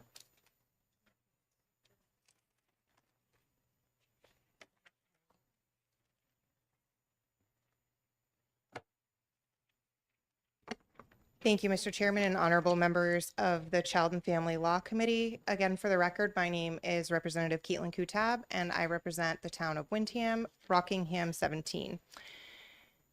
I'm here today to introduce this bill relative to parenting coordinators. I want to note that when the family court was first introduced back in 2004 as part of the Family Law Task Force that was chaired by Judge Nina Gardner, she recommended, as one of not many recommendations, she had highly recommended implementing a parenting coordinator. And this model is currently used in 15 other states, at least. When we got a summary from NCSL, they included some of the states that it's used in, although it was not inclusive of all, including Massachusetts, New Jersey, and Vermont. And so it was modeled off of some other some legislation from some other states. I took pieces that kind of made sense from some pieces and took some from another. So it was my goal to kind of make it as simplistic as possible while covering all the pertinent areas. And the purpose of doing this is really that in these high conflict cases, when parties each have an attorney and they're paying quite a bit of money for these attorneys and these cases are going on quite a bit of time, the attorneys are kind of each arguing what each party thinks, but nobody's really getting these parties together to try and say, is there anywhere we can come and find a happy medium on this? And as we know, when judges decide these things, judges don't know anything about our family. They don't know what hours that we work or what our kids' extracurricular activities are and how a schedule that they may put in place may affect this family, and rather it's going to be in the best interest of the children. And so I truly believe that if we could get these parents together with a trained person who is trained in either psychology or social work, that can kind of get these parties to make some progress and come to a possible agreement that may best work for their family, that would be ideal and certainly much more financially feasible for many of these families to do so, because it would be at a much lower rate. So that was really my goal with this. And this would be that both parties would have to agree in order for the parenting coordinator to be ordered by a judge. Both parties would have to agree to it. And in order for any report to go to the judge, both parties would also have to agree on that. And the reason for that was I talked to several family law attorneys who told me that currently most of the family law attorneys will recommend to their clients not to use a GAL because the GAL comes up with a report and it's going to the judge, and the parties can't say, oh no, we don't want this report. We don't want to send this report. Maybe they don't agree to it and they can say that they don't agree with it, but they can't, there's nothing that can be kind of done to undo that. And so with that in mind, they typically recommend not to use a GAL.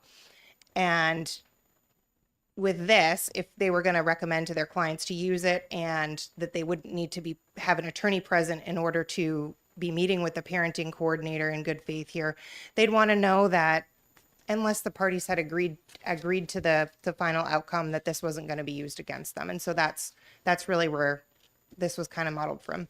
And I am happy to take any questions. Representative McMahon. Thank you, Mr. Chairman. Representative Kutab, just relative to the line 4 on the bill, where it says the court may appoint, and then it subsequently says upon multiple agreements. Why would you not consider the court shall appoint? Because it still is mitigated on the agreement of the parties involved.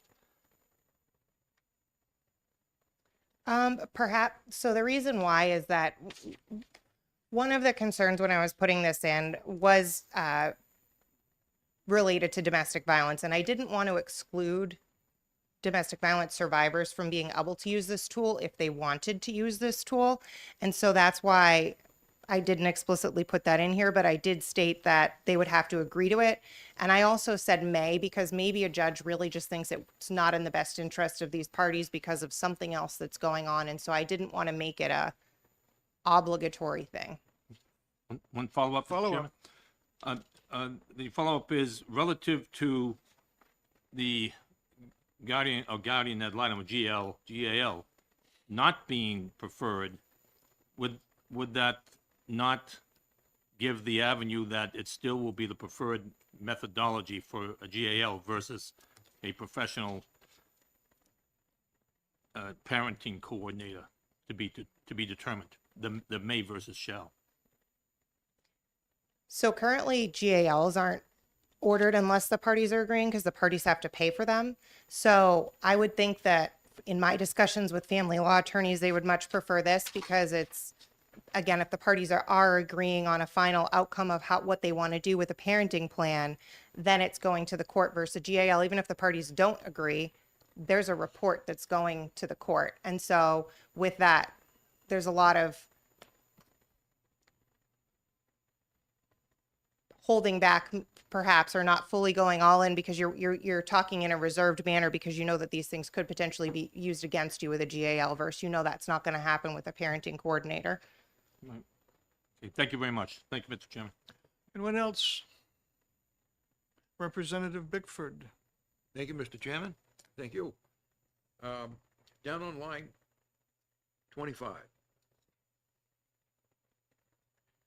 At the end of it, it says, if a party objects to the appointment, the court shall appoint a different person or confirm the appointment within 7 days after the date of the party's objection.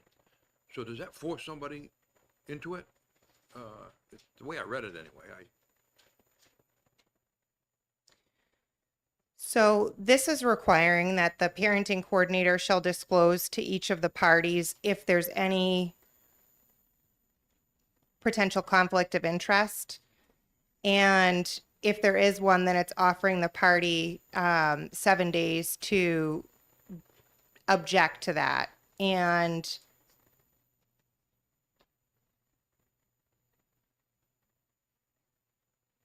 If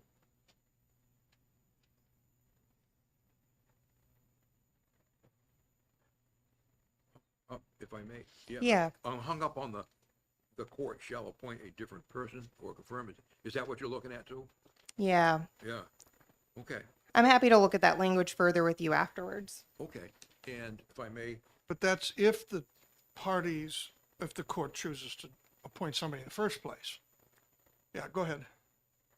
okay, we'll get back to that. There's also collaborative law, and there's also mediators. And so where do you see this fitting in amongst those things that I recall? And congratulations for going back to 2004, 20 years ago, and looking at the Family Law Task Force? Thank you for that question. So I think it really depends on the mediator that you're getting, but a lot of what's been presented is that mediators, the court appointed mediators are kind of messengers, and they're kind of going back and forth, but they're not really suggesting, and they're not trained to try and help the parties to reach a happy medium. And I think the other thing you're referring to is neutral case evaluation, which is again another tool where, you know, a judge kind of says, well, if this were to come before me, then potentially I would rule this way. And so do you think we could come in the middle? But I think this would just be yet another tool that you could use without having to get to the point where you could even get neutral case evaluation ordered, Yeah. I guess. So I think it's just another tool in the toolbox, and it wouldn't be something that would be used unless the parties were wanting to use it. Okay, and one further thing, if I may. Thank you, Mr. Chairman. The guardian ad litem has a board that polices them. I don't see anything in here that would keep them on track from deviating or getting off track, like we've seen other complaints about other parties. I don't know what to say about that, I guess. Did you have any thoughts you could share with me? So I was trying not to make this too Yeah. difficult to implement. I am requiring that they hold a current New Hampshire license in the parenting coordinator's area of practice. So they would have to be a licensed practitioner of some sort meeting these requirements. But I was trying not to create kind of another oversight board for yet another thing, and another thing that somebody would have to pay a fee for to apply to, and all of that. So I'm leaving it at the discretion of the court on how to best implement it. I think that however they best see fit to implement it, I'm okay with. Okay, thank you. Any other questions? Vice Chairman Long. Thank you, Mr. Chairman. Actually, back to 4, starting 20 to 28. First line, the appointed parenting coordinator shall disclose to each party the attorneys of record, and the court's familial, financial. Then it says on 23 that they've had with the child, either party, the attorneys of record.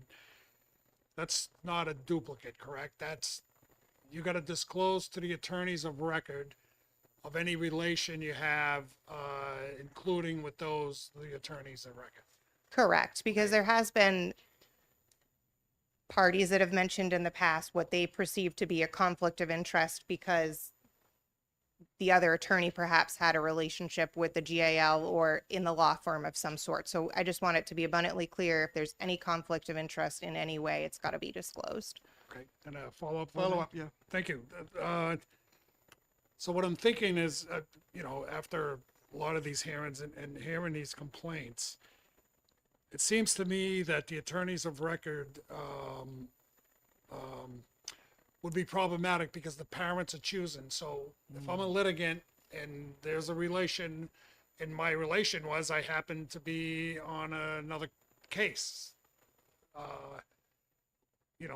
with the attorney of record. But as a parent, I'm thinking, yeah, no, I don't want this person. Do you see? I'm trying to minimize, because familiarity isn't, a social relation. It could also be a professional relation, which attorneys must have a lot of that. So I'm wondering do you believe that there would be it would be problematic getting these parental coordinators because of if we could detail more of the attorneys of record, if it's professional, is that an issue that we need to know? It's a familiarity, but it's not a social one. It's not a you understand what I'm trying to get at? I'm trying to make it easier for the litigants to agree for this coordinator. And if I find out that this coordinator had a relation with my ex's attorney and it was just, I mean, it doesn't say you have to say what it was, or, well, actually it does, I think, right? You know, if it's just a professional thing, it wouldn't bother me. It's a professional thing. You run into your profession all the time. But if it was a social thing, that would be different. Thank you for the question. So yeah, this does explicitly say familial, financial, or social relationship. So if the professional relationship was financial in that you'd been a partner at a law firm together and you were financially benefiting, then that would need to be disclosed. But if it was strictly a professional relationship where you've seen this person before, because I mean, a lot of these professionals do eventually cross circles and know each other. I don't think that simply knowing somebody is a conflict, and that might be a little bit cumbersome to have to disclose all of that. But I think it's very important to disclose any sort of financial or social relationship, and most definitely if you're related by family. Okay, so familial isn't, I work on a group at the bar association with this lawyer.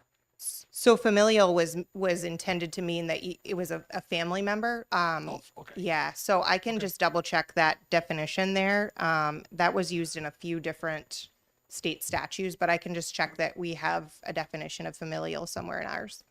Okay, thank you. Anyone else? Thank you, Representative. Thank you. We do have another bill and another one following that, and the weather is still not very nice, and I have a stack of cards. The chair is given discretion to limit the amount of time a person can speak. We were also exhorted at chairman and vice chairman's meeting this morning to say, if you are called upon a little further down the stack of cards, and what you have to present to us is pretty much what we just heard, the chairman has the right to say, thank you, say it in one sentence. And that is for the good order of all the hearings we have.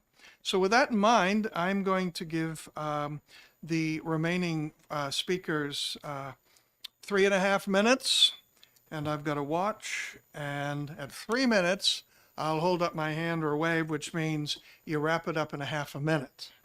And one person has been very, very exceptional on this is Mr. Tanguay. You have been the time management rock star. So I've got a pink card from you, and if you would like to come up, 3 minutes once you turn on the mic.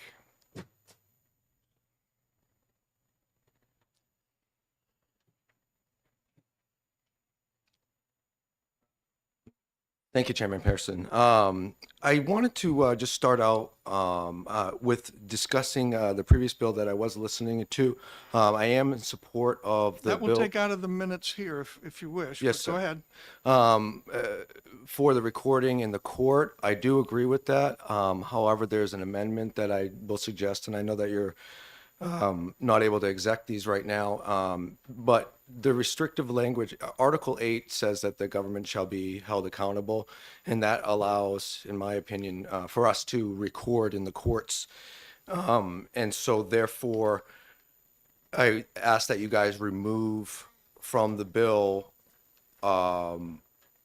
anything that restricts anyone from recording. You can record, the court can restrict what you publish.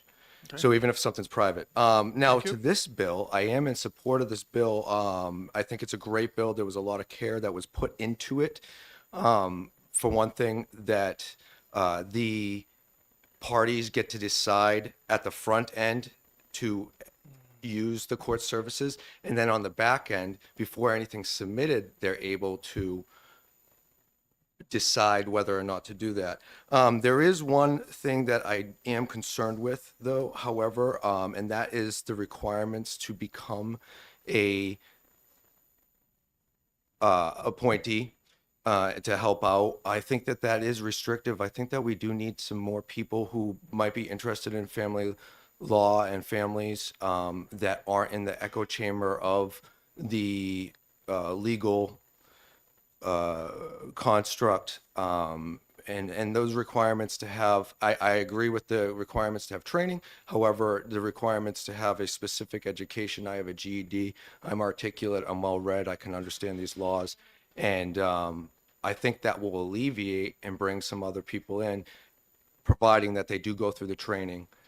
And with that being said, I'm all set. If there's any questions, I'd be happy to answer them. 2 minutes and 20 seconds. Bam. You are on a roll. Any questions for Mr. Tangway? Nope, seeing none. Thank you so much. Chair now calls upon the Honorable Betty Gay. You support the bill, and this is where we put in with amendments and 3.5 minutes.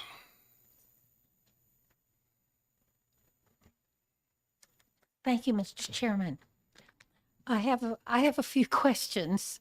My first statement is I really like this bill. It has wonderful parental choice built into it. Sections 1, 2, 3, 6 really spell it out. I have a couple of concerns, and I may have a solution for the confusion on lines 26 and 27 about if it's talking about the appointed parenting coordinator who might have a conflict of interest. So on lines 24, a party shall have 7 days from the date of the disclosures to object to the appointment based upon information. If a party objects to the appointment, the court shall appoint a different person. I would put a period there. And then, if no objection is filed, then the judge would confirm the appointment within 7 days, if that's the intent of the authors. My concerns, so that's not really a serious concern on mine, except if you really mean that if somebody objects 7 days later, the judge could simply say, that's tough, you're getting them. So I would like, that is one of my concerns that I'd like to get fixed. I have a question about using a parenting coordinator, which sounds really good. Does this mean somebody could be forced to have a GAL? I've talked with people who thought they had no choice and they had to have a GAL, and once they had one, they couldn't get rid of it. And then I've heard other people talk about a GAL being an option. So I would really prefer to make sure the wording allowed that people did not have to have a GAL. They could choose a parenting coordinator. Let's see. One of my real serious concerns is in 7, Roman numeral 7, page number 11 on page 2.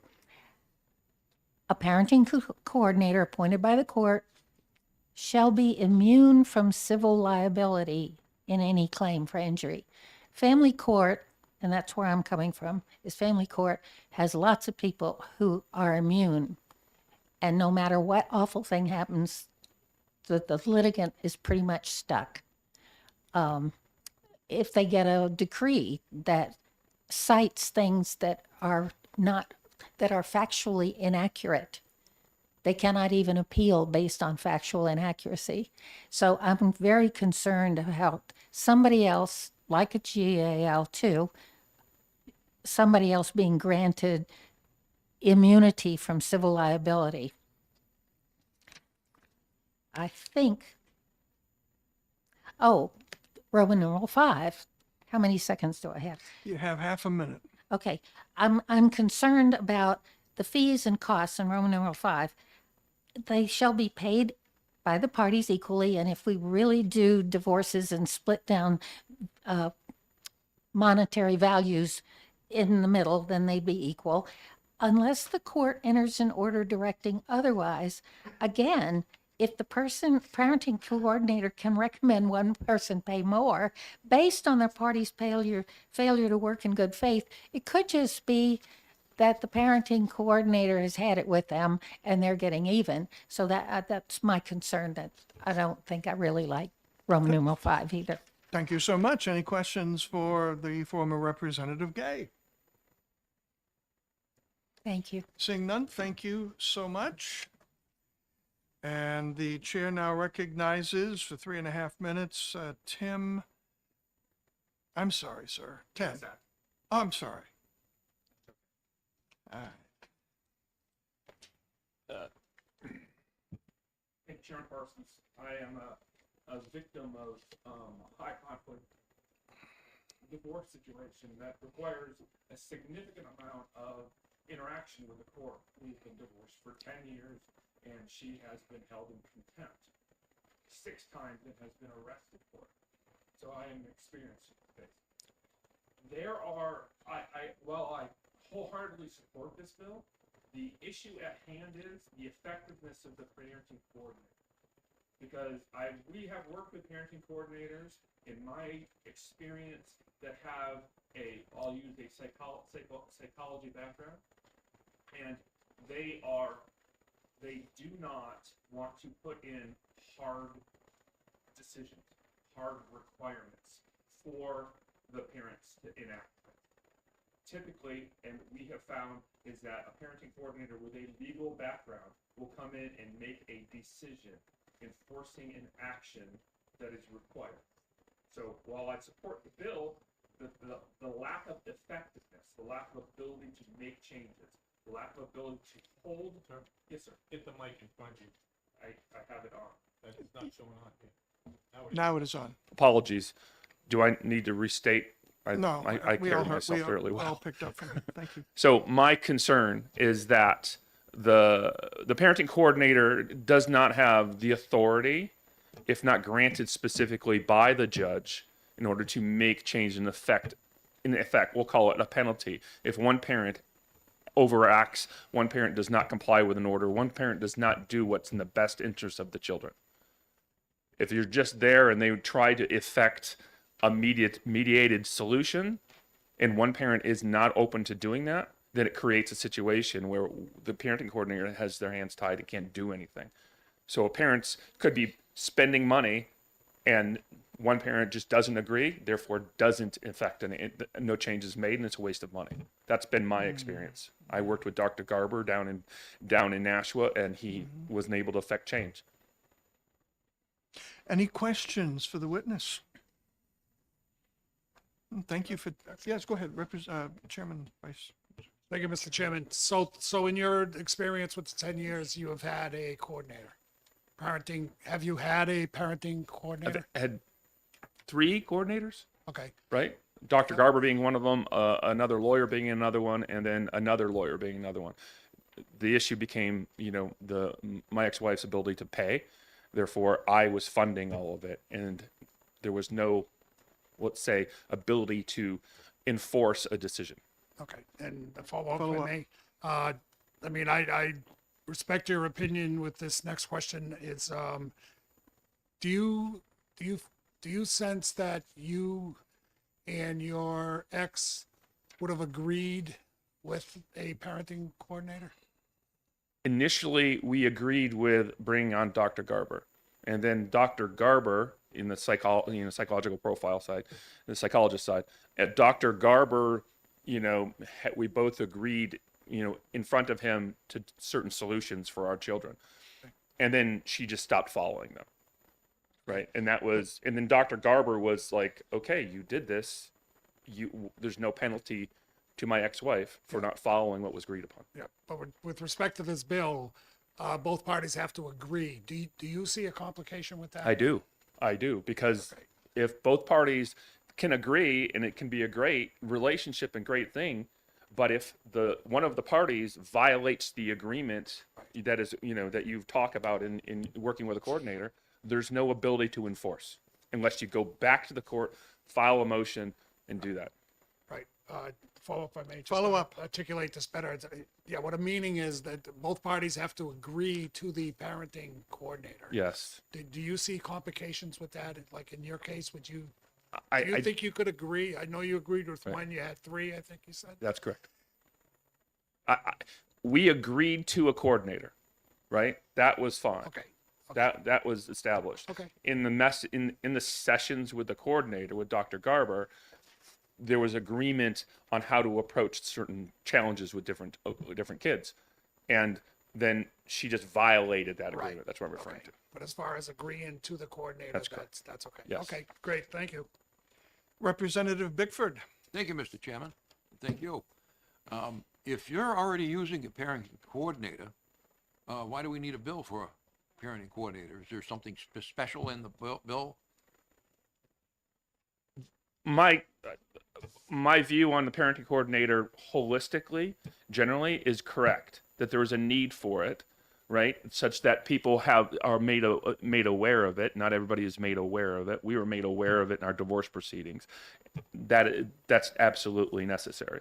There is a codification of the need for a parenting coordinator, is that, and the judge can bring it up, and the judge can do that. I fully support that. My point here, Representative Bickford, is that there needs to be the ability for the coordinator to effect change. Am I answering your question? I don't look like I am. Not the way I expected. Okay. Can you restate your question, please? Well, if we already have, if I may, parenting coordinators out there, because I thought I heard that this is something new, then why do we need a piece of legislation that doesn't really do any policing or any enforcement or anything? The judge can already do it, apparently, according to what I think I'm hearing from you. There are parenting coordinators in this state that are effective, and there are parenting coordinators in this state that are ineffective. And there are parenting coordinators that don't have any training, and they call themselves parenting coordinators. But if I may, the judge is assigning parenting coordinators? In my situation, the first one with Dr. Garber was mutually agreed upon. Did the judge get involved at all and say, yes, I agree, you can have that? Yes, and we took the parenting coordinator required us to have an order from the court assigning him as a parenting coordinator. Okay. Thank you. That's good. Thank you. Thank you.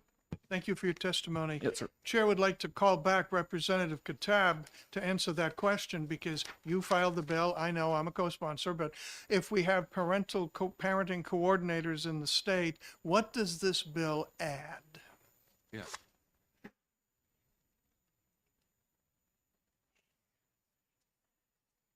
Thank you for the question. So in my discussions with the court, it was actually an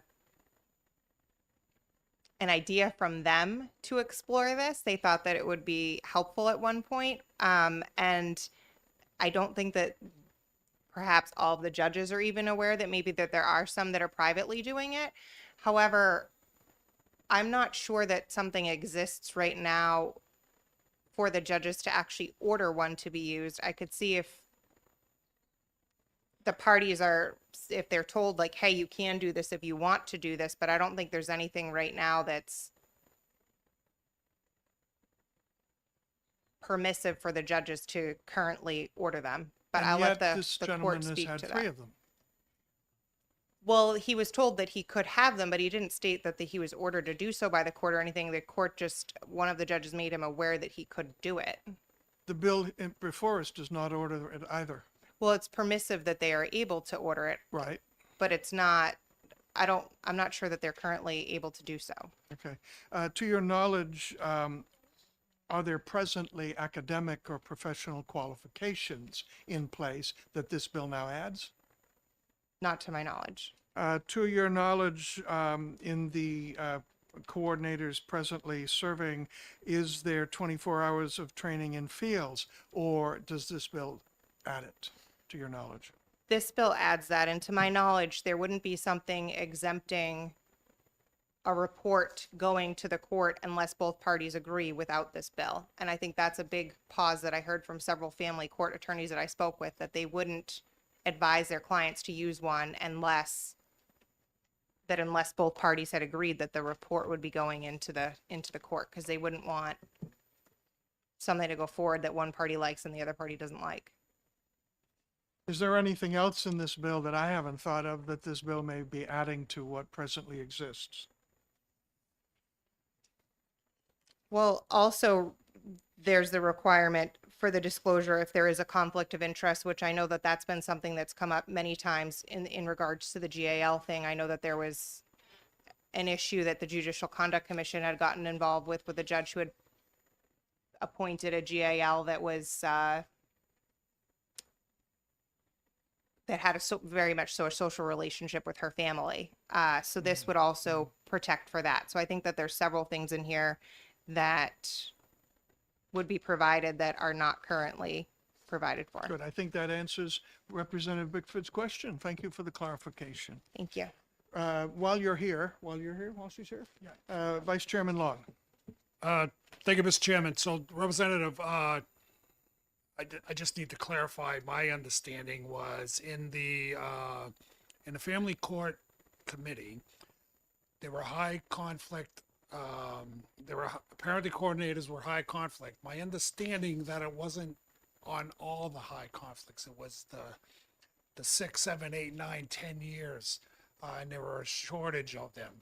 They weren't appointing them to, an immediate conflict case. Is that your understanding? That's sort of what I got out of the need for this? So I think what you're referring to is the high conflict docket, which not everybody's referred there, but that doesn't have a parenting coordinator. That was just specific judges that had been assigned to this high conflict docket that could take more time with these cases to get more in depth with them. So on that list, would parenting coordinators be an option? So that's something separate. That's just a high conflict docket where you're assigned to a specific judge who takes these high conflict cases and is more in depth with them and has more time set aside for those cases. Okay. But yeah, my But this understanding. is a completely different tool. It would be separate. Okay, so parenting coordinators couldn't be assigned to that list? I mean, even though it's a fresh conflict, it's a fresh case. I just recall in the conversations with this family court committee, we thought this was a good idea, but it wasn't being used enough, and I don't know why it wasn't being used. I thought maybe it wasn't allowed, and that's why this bill was necessary to, I thought it was a good idea to have these coordinators. That would be helpful. And that's where I'm thinking that this bill would help that. Yeah, I agree with you. I think it would help. And I think perhaps Attorney Cregan might have some more of the court history than I have with regard to the usage of them, but they could absolutely be used in addition to being on the high conflict docket. Okay. Thank you. Thank you. Thank you. And the last to testify is Mr. Dana Albrecht. 3.5 minutes. Thank you, Mr. Chair. Again, Dana Albrecht, Nashua, New Hampshire. I strongly support this bill. Just to echo some of the things we heard earlier, first and foremost, it is definitely another tool in the box. I think it's a very valuable tool. Second, I'd urge you to consider this as a very useful tool in combination with the bill that's coming up next, House Bill 1006, is sort of addressing two different ways to address a very serious problem, which is how do you get parents to follow a parenting plan if they're struggling to do that? And I echo very strongly what Mr. Penasek said earlier. Have faced those issues myself. In terms of whether we need this, I would respectfully argue the primary problem is that we haven't had it for the past 7 years and that I haven't been able to take advantage of this in statute. The issue is, as you put it, say what you mean what you say. This puts everything in on what the qualifications are, what the rights and responsibilities of the party are. It sort of gets the Wild West out of it, where, Mr. Penasek went through 3 and I didn't have an opportunity for any, and I sure would have liked that. Just one other technical point to follow up on what the Honorable Betty Gay said on immunity. So this is page 2, lines 11 and 12. I would respectfully suggest the word shall be immune from civil liability be amended, shall be afforded qualified immunity. Could you speak to that? Yes, so the sort of two extremes we want to avoid are, on the one hand, where somebody in this position has gone really off the rails and nobody has any recourse, and I think that's kind of already in here as willful and wanton. And I've had my experiences where I felt that I've not had recourse because of immunity issues. The flip side of that coin is you don't want a Wild West where anybody can get sued for just about anything, because then nobody wants to take the job. And we need lots of people who want to take this job. We could use a lot of these people doing a good job. And so I think qualified immunity strikes a happy medium, and it also, again, nails down the say what you mean and mean what you say for the rest of the language in the bill. Will you take questions? Yes. Any questions for Mr. Albrecht? Seeing none, thank you so much. And this closes the hearing on what? Thank you. Oh, you're welcome. House Bill 1263. And let's take about 30 seconds to arrange our paper clips.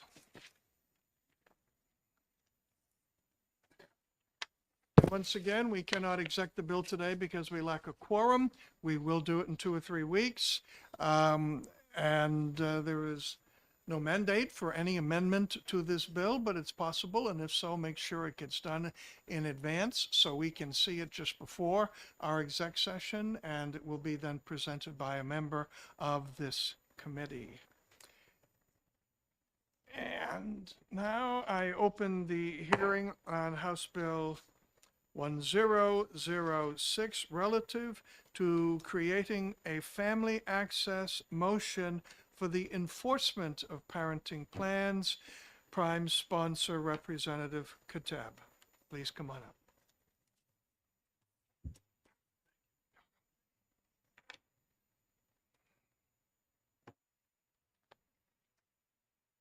Thank you, Mr. Chairman and honorable members of the Child and Family Law Committee.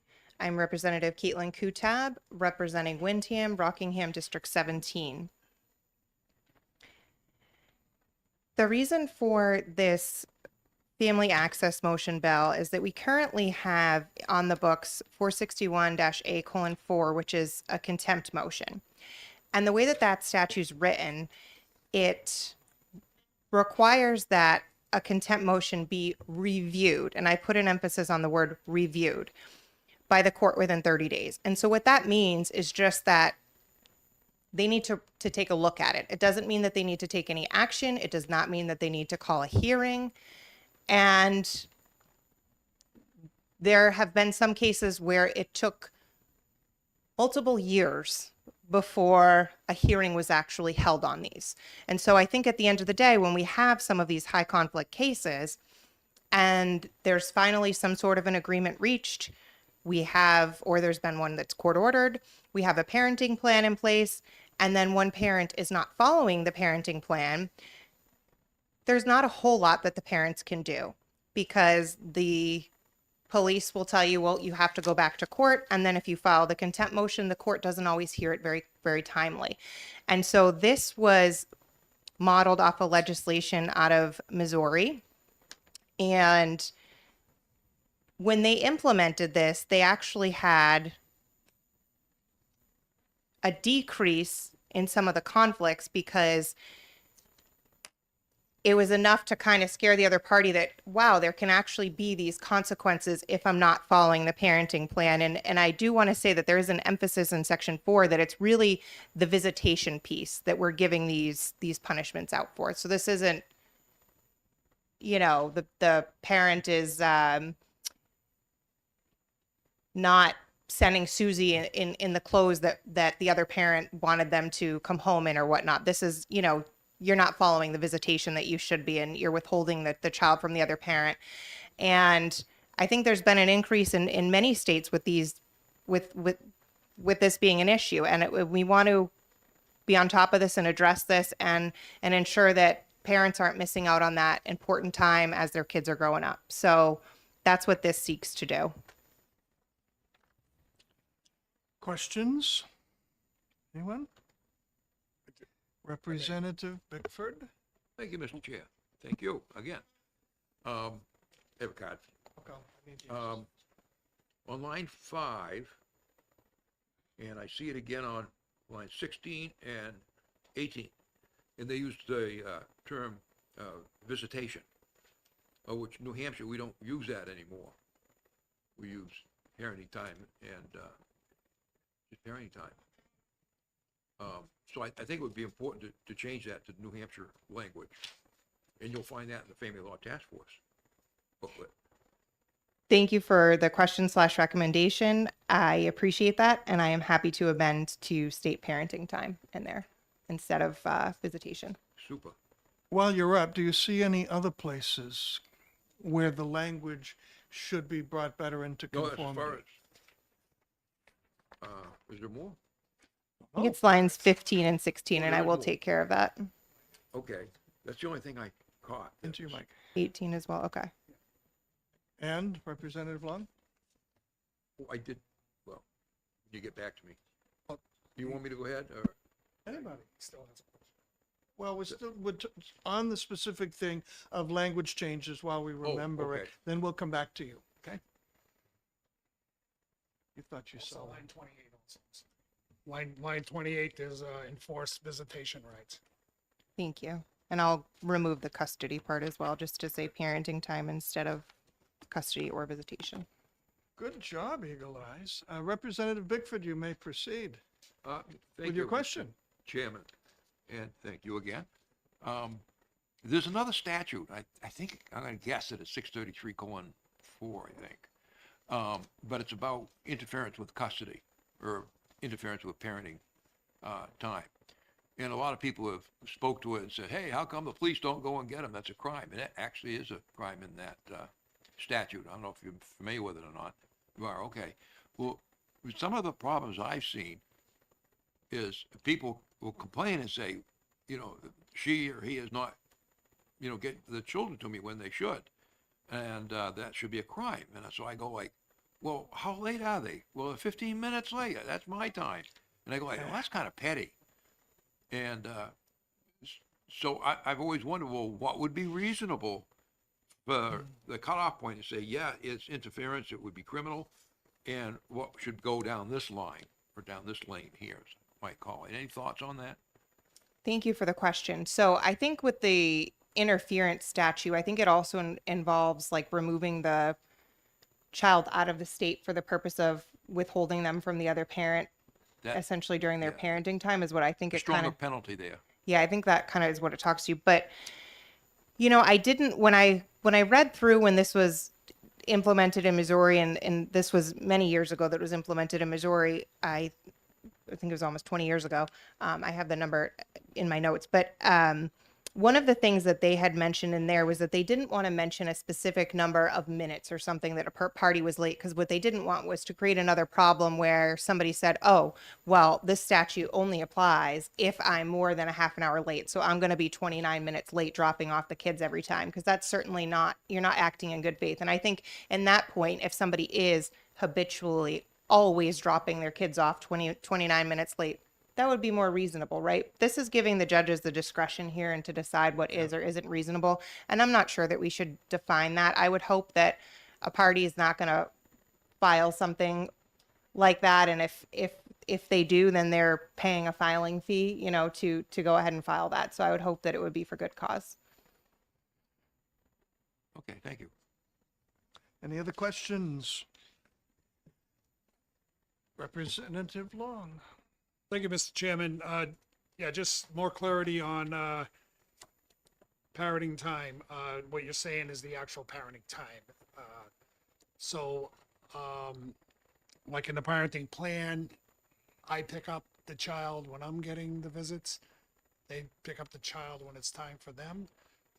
That's not what you're looking for. No, so this was more to be just towards the visitation time, because I think that's really what I think that there is the contempt motion that is available if there's other areas that are being broken, and perhaps less of a, hey, we need to hurry up and have this, because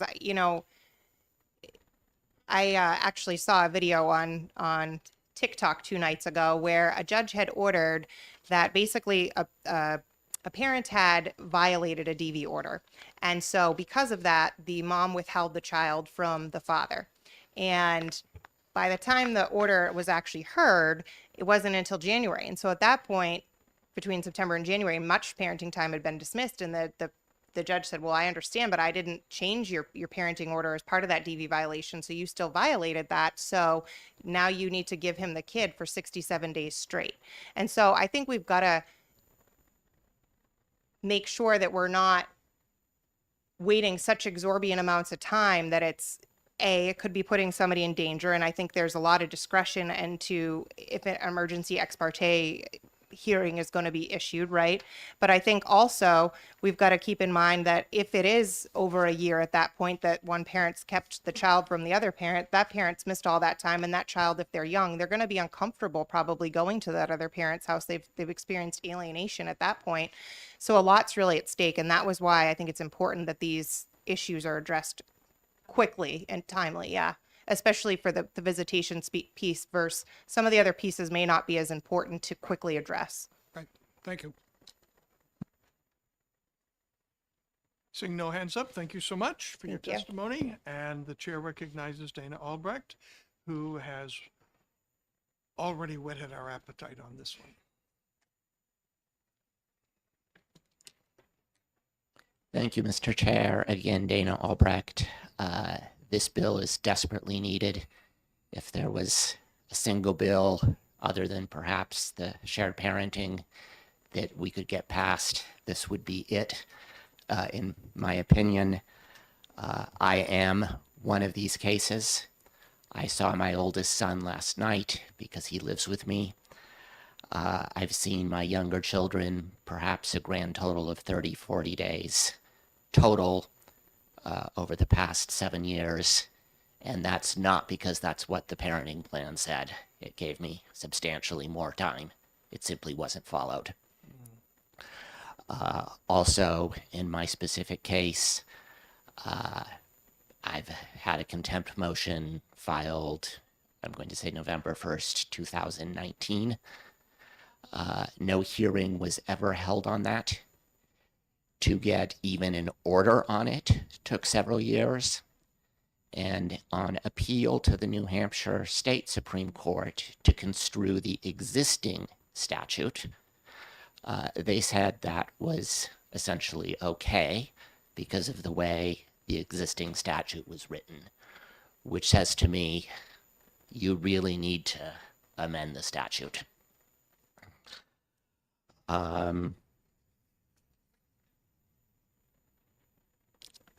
Just to echo Rep. Katab, when the real need for timeliness here is, and then when you go too long without following the plan, then you start getting all these other issues like pick your name, estrangement, alienation, but kids, let's just say kids are used to only seeing one parent without laying blame.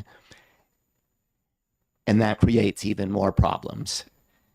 And right now, without going into the details of some of the other case types, I think some other case types in the court system are getting much higher priority at the expense of this.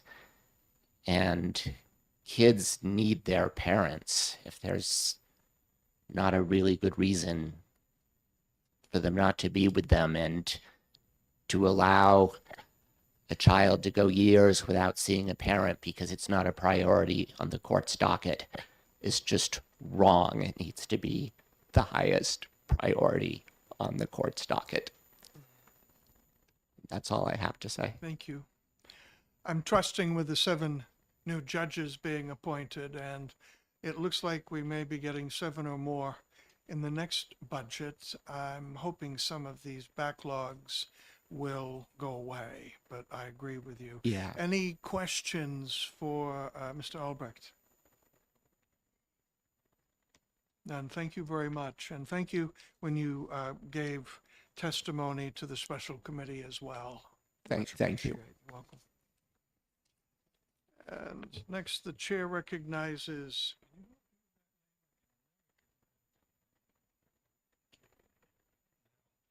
well, here we go again. I can read the zip code.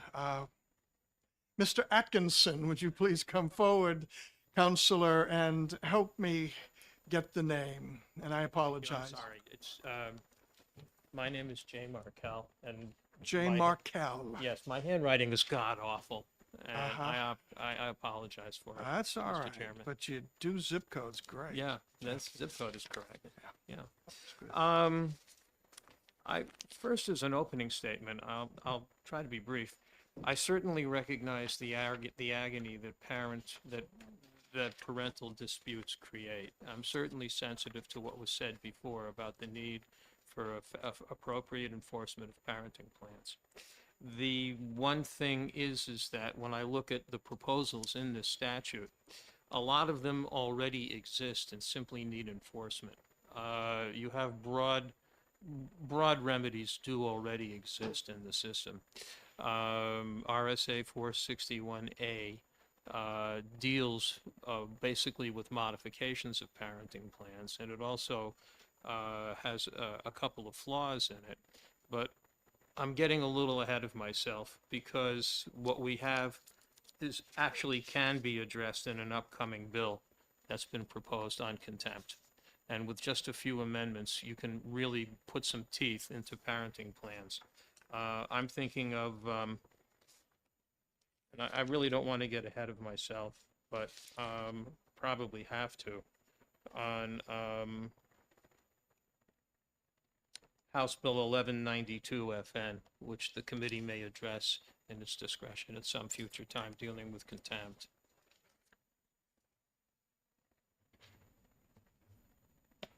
I don't know when it's slated to be heard. I don't either. Yeah, and I know that I'm not supposed to be addressing bills that are presently not in front of the committee. So just a couple of concerns here. Number one is that it really doesn't, this would be difficult to plead effectively because it doesn't define what a contempt is. Basically, contempts are, in the state of New Hampshire, contempts are defined basically as willful and intentional disobedience to a statute. New Hampshire case law stands for the proposition that it's going to be a willful disobedience to a valid court order, and I think we can add unequivocal coupled with an ability to comply with a court order. So we don't have a mechanism for the way courts are going to plead these cases. Willful disobedience, as I said, voluntary and intentional, not accidental.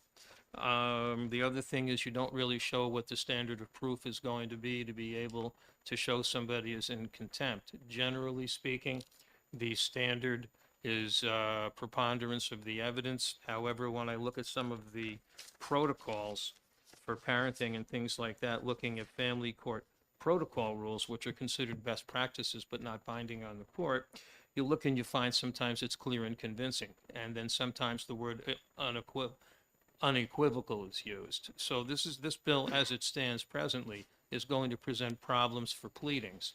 The other things are that in terms of service, a copy of, and I'm looking at section 3, a copy of the motion shall be personally served upon respondent, personal process server, or as provided by law or by any sheriff.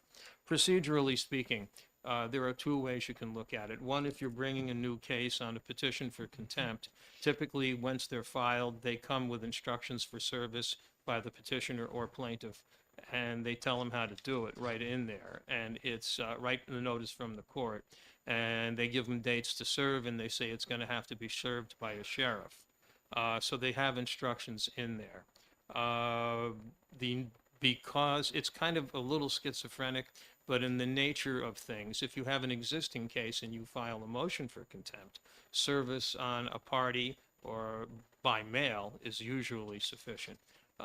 Or it can be in hand. Whereas when you're bringing a new petition or a new case or opening another case for a petition for contempt, and if I'm straying here, please bring me back in. So when you bring a new petition for a case, you were required to make in-hand service. And that differs from abode service primarily due to the nature of the proceeding itself, because it can result in incarceration. Speaking of incarceration, this bill does not refer to incarceration as a potential penalty. Frankly, I think it's a deterrent effect to include possible incarceration for willful noncompliance of court orders. This is going to sound a little bit strange, perhaps, but there may simply not, but there is a reluctance on the behalf of the judiciary, in my opinion, to issue what are called show cause orders unless the behavior is very egregious. If you have the kind of egregious behavior I'm hearing has been testified to, incarceration may simply be a remedy. Now, incarceration is not meant to be punitive, but it's meant to do two things. First, if it's a civil contempt, as this is very well may be, it's usually designed to it's coercive in nature, and the idea of a contempt is coercive to bring that party in compliance. Now, and if it's a if it's a criminal contempt, it's usually done to vindicate the authority of the court. And they have a completely different set of due process standards. So I think this could be clarified, and I think what the intent of this could be done could be to roll this in to into the upcoming bill. And when I think it comes time, I think you would see that with a couple of small amendments, it could be done fairly easily. The other part of it is that you don't want to paint yourself. I don't think we, if we're interested in the administration of justice, want to paint ourselves into a corner, which means that this is the sole remedy, and if you don't have it in the statute, it's not there. Other things to look at are going to be the things that are already in this statute already exist as equitable remedies with a court can do. Okay, so when you're looking at upon a finding, I'm assuming you would want preponderance of the evidence. A court may order remedies, which are you can certainly have compensatory visitation. You can certainly order this on to educate the violator about the importance of providing that, but that could be done on a case-by-case basis, and that's within the scope of equitable remedies. Courts can do that. Assessment of fines, courts can already order. Courts can already order payment of costs, which include a variety of things depending upon the egregious nature of the contempt. I'm not so sure about a bond, although it's not terrible, but the reasonable expenses of denial are already, I think, within a court's ability to do it. And I think that's kind of it. It's, I think, well-intentioned, but I think this is already states what a court can do, and I think it needs some, and I think it can be worked into another bill easily. I'd be happy to take any questions. For the audience purposes, both here and viewing, it is my custom when we have a time limit to give a much broader time limit to a person who is in opposition generally to the bill. Okay. That makes it fair. We have 2 equal times. Then anyone else testifying however they wish, whichever side, goes on the clock. So for those of you wondering why you were allowed much greater time, that is why. Oh, I'm, okay. Any questions? Representative McMahon? Thank you, Mr. Chairman. Attorney, is it Markel or Markel? Markel, Markel, thank you, sir. as long as it's not late for dinner, I'm happy. Understood. Yeah. Attorney Markel, appreciate your description on the interpretation of penalties, for Right. lack of a better term. Under Section 5, within the proposed bill, and you did refer to line 27 briefly, but in the last line, where it does give the court of law the powers relating to penalties of contempt, would that, does that not speak to giving that flexibility based on the interpretation of the court on what an appropriate Remedy should be? punishment or remedy would be? Good question. The answer is yes and no, like most things in law. Let me explain. It's unfortunately true. So, for example, personally, not enough people are aware of the fact that that if you're in contempt of court, you can be incarcerated for violation of a court order. And frankly, I think it satisfies notice and opportunity to be heard, and particularly notice as to what the sanctions are, that you better think twice before you start violating court orders. So the remedies may include incarceration is not a bad idea. So for example, when you look for example, when you look at a Massachusetts summons to appear on a contempt action, the summons also indicates for which you may be incarcerated. Okay, so in other words, if it goes into the law that you may be incarcerated, people presumed to know the law, I think would look at that and say, maybe I'd better think twice before I started violating it, because right now,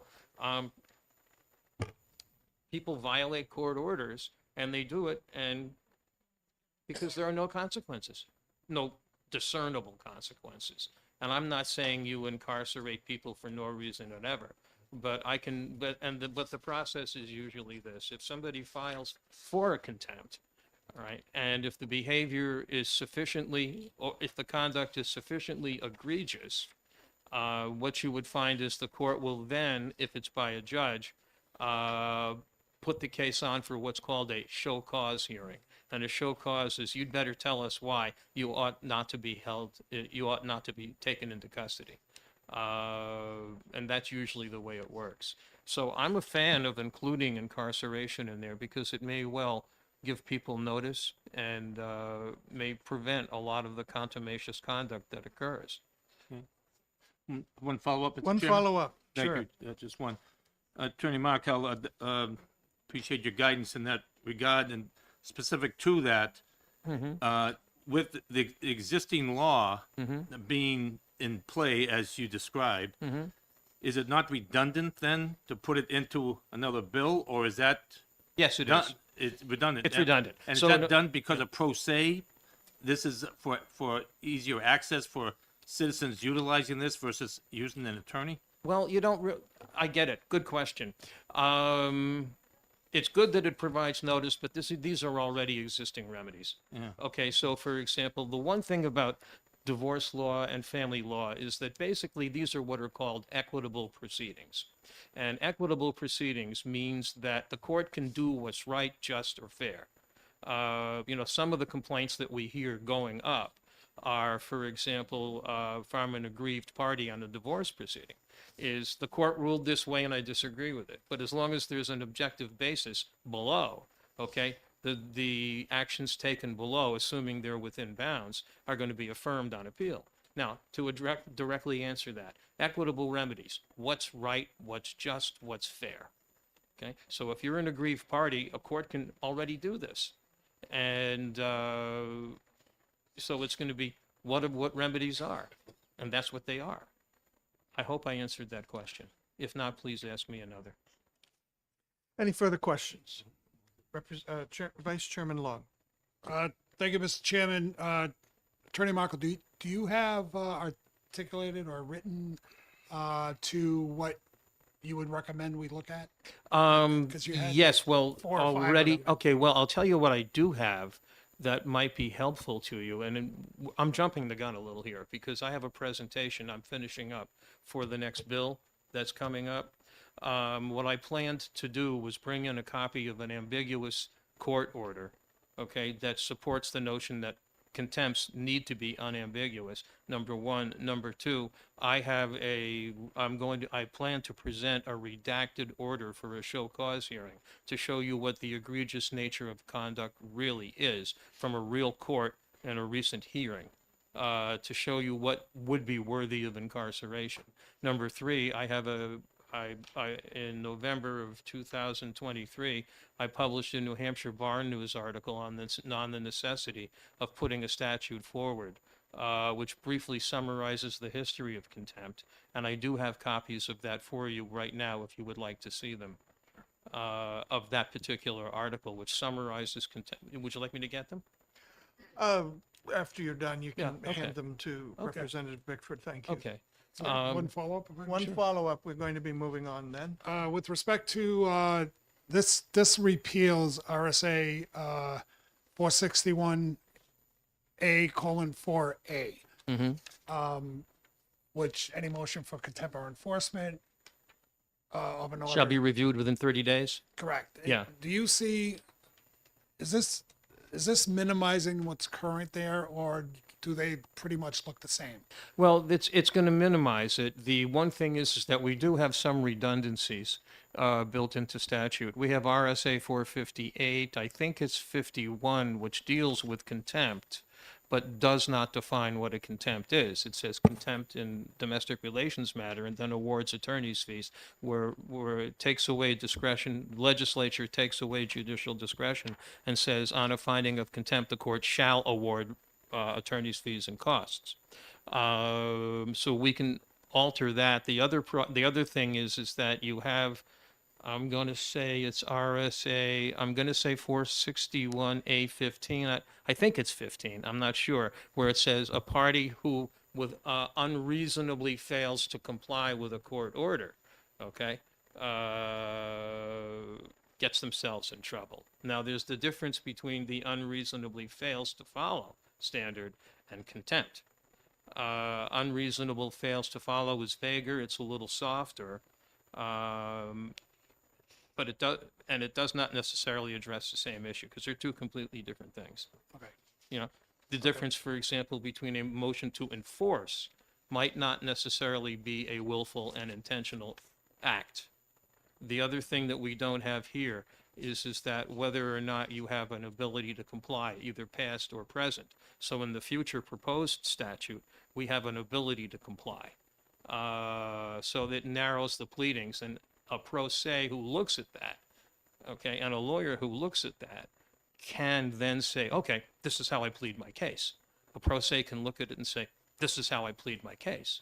You know, they did this, they did this, they did this, and they had the ability to comply, and they didn't comply, or it was this, this, and this, and this, and you can sign off on it.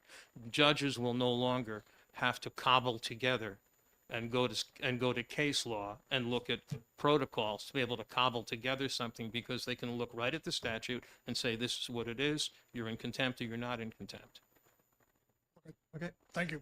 Good. Thank you. Thank you for your I appreciate testimony. it. And now we, having heard the prime sponsor and having heard one who checked his card as opposition, we've got the remaining cards, and we will be going into a 3-minute and 30-second drill, and we've already seen how good we are at that. And the chair recognizes again Mr. Tim Pennicock. Pensac, sir. Pensac. Pennicock. Yes. Okay, so a soft C. Got it. Okay, thank you. Thank you. Thank you, Chairman Parsons. I appreciate your time. Again, I won't, for the sake of brevity, I will not repeat some of the issues associated with my particular case. The challenge, as similar to Mr. Albrecht's situation, is all of this is great and good, except when excuse my vernacular because I spent 11 years in the military, when the rubber hits the road. Because the impact of what actually happens versus the spinning of language is a very difficult situation for a parent who is fighting to get their children. My ex-wife was arrested in December. I filed immediately an ex parte motion. The motion was denied, and then they assigned a hearing 90 days. She was arrested for failure to comply with the interference statute. It was the misdemeanor side, not the felony side. She refused to exchange the children. Right. The hearing was set 90 days out. We got in the process of getting the hearing, so I lost my kids for 90 days. Got in the process of the hearing. Her attorney filed for a continuance, and that continuance was pushed another 90 days. So I was 6 months without seeing, arguably 2 of my 3 kids. My eldest son was away in college. At that point in time, my ex-wife had imparted a level of, I'll use the term brainwashing, on my daughters. My son came to live with me because he was suffering so much from emotional abuse, and that he was somewhat suicidal. So the issue at hand is the timing of things, in the forcing the court to move rapidly and quickly in order to address these issues. That is my challenge with this, with the fact that if we split hairs on the language, we're not moving quickly. The court needs to move quickly. The court needs to understand exactly what the penalties are put in place and make that happen. Because as it was, I was seen by Marital Master Dalpra. There's a situation with Marital Master Dalpra. He resigned. We were assigned another judge. And then it was a year until, from the incident, until we had a meaningful hearing in front of the court. Right? I am now 3 years into that. My daughters come back to me for periods of time. I was given at the beginning of the divorce a 50-50 relationship. I see my girls about 25% of the time, 20% of the time at best.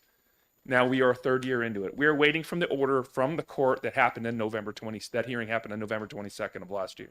Still don't have that hearing out, right? I'm fully expecting, after a GAL was involved in a lot of infighting associated to this, that the court will award back to 50-50. 30 seconds. Yes, sir. Thank you. So we are 3 years into this, and guess what happened yesterday? She violated the parenting order, not the agreement, the parenting order from the court. Last night, she refused to exchange the girls. So I'm back into the same situation. The challenge is the timing of the court. The timing of being able to effectively say, stop it. Both parents have time with their children. You cannot do this. Well, I agree, the idea of incarceration, that'd be a wonderful thing. But truly, do I want my daughter's mother arrested and thrown in jail? That's going to make the situation much worse for me personally. So I think there's a balance of following the court or following the law and the reality of a parent working with their children. Thank you, sir. Thank you, sir. Any questions? And thank you for bringing this before us. You've dramatized well the need for speed. Thank you, sir. And Mr. Robert Tanguay, excuse me.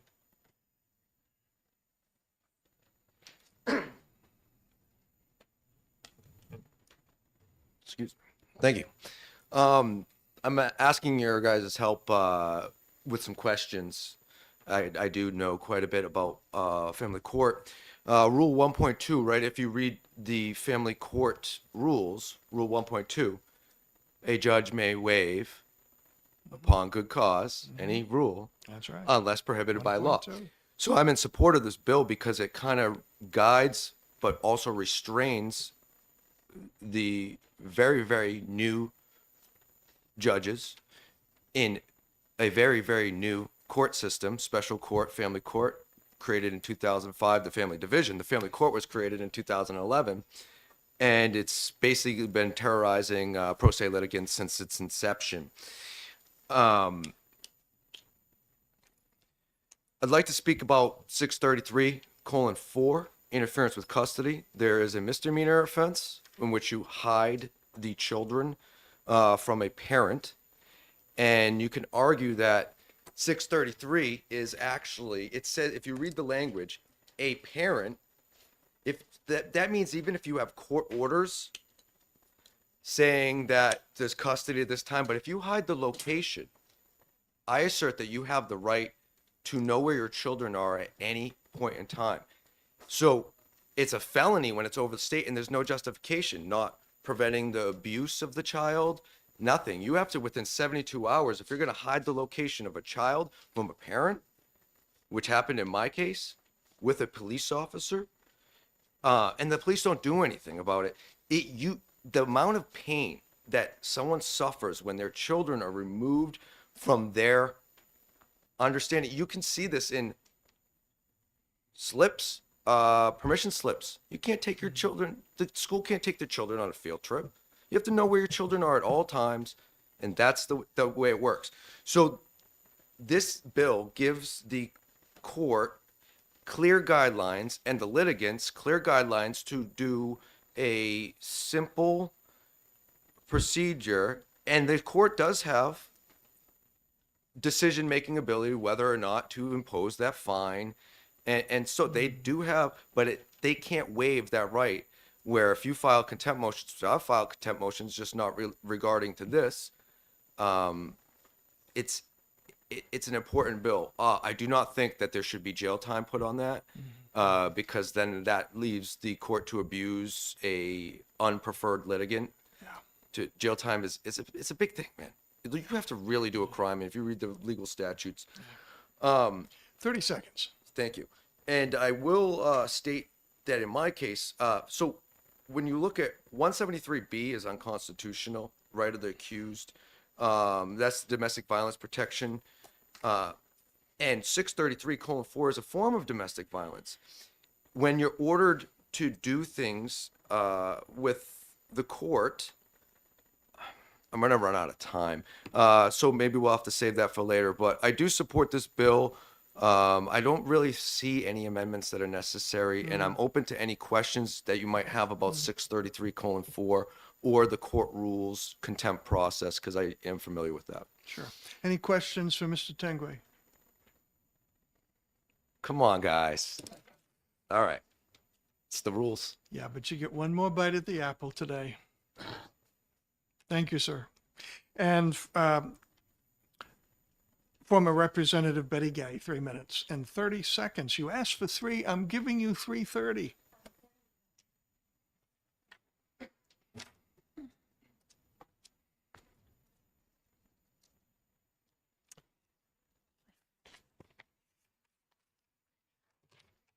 Thank you very much for taking my testimony. Children need timely responses when it comes to time with their parents. And to me, one of the basic things that this bill provides, which I really support, is that it provides a shortened time for delay anytime the parents are not sharing equally. So the RSA 461A4A is repealed by this bill. I'm sorry, I'm really nervous. RSA 461A4A is any motion for contempt or enforcement of an order regarding an approved parenting plan under this chapter, if filed by a parent, shall be reviewed by the court within 30 days. There's 2 real problems with that little paragraph. It only says they're going to review it, doesn't say they're going to do anything about it, and it's within 30 days. And unfortunately, we know the 30 days usually lengthens and can turn into 90, which can turn into months. So this bill is specific. It addresses with a fast response. 10 days is a much better response. And it's addressing an issue that police always tell me. If somebody calls me because their other parent won't give their child up, we can't do anything. And one of the chiefs said to me, I'm not going to take a child who doesn't want to go. Well, that puts him in the position of being a psychologist, because we all know children have to live with the person whoever they're living with, they're definitely going to want to please because it's painful if you don't. So it shouldn't put a policeman in this position of deciding whether or not. That should be decided by the parenting plan. So if they won't enforce it, if a child doesn't want to go, the police say to the parent, and I've heard this many times, this is a court matter. Okay, you've already been to court. You have your parenting plan. Why do you have to go back to court to get another parenting plan? Well, apparently you have to go back to court to file for contempt.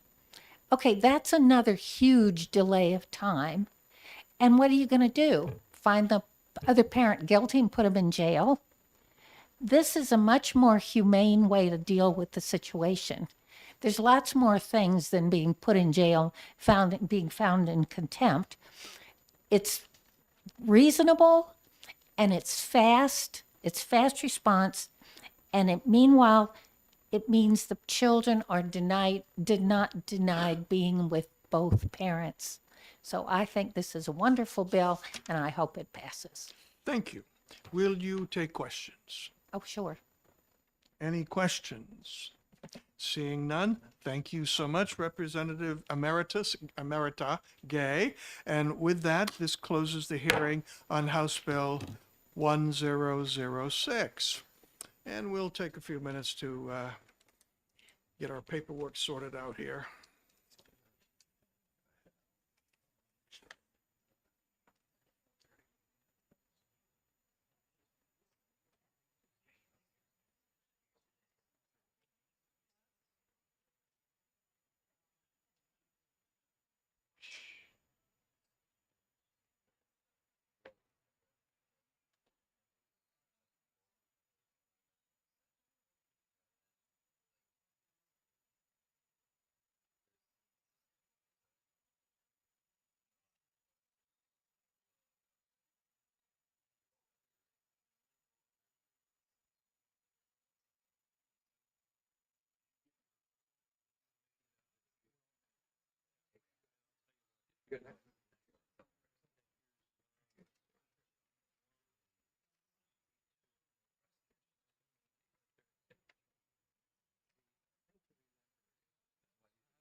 It's an extraordinary, it's only for the most difficult cases. It's not, I don't like the way you looked at me, you're going to jail. Yeah. I agree.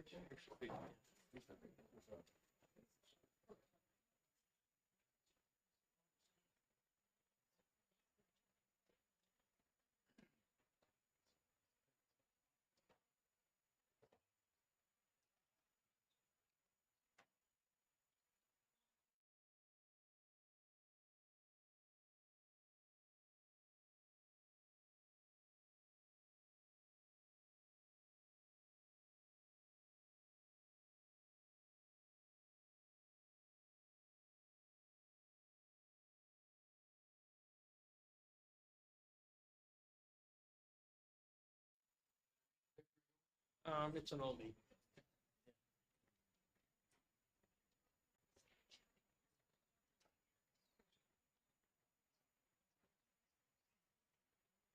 Basically, you're talking about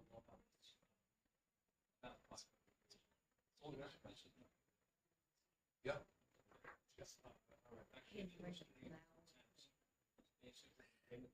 Did you know we have a lot of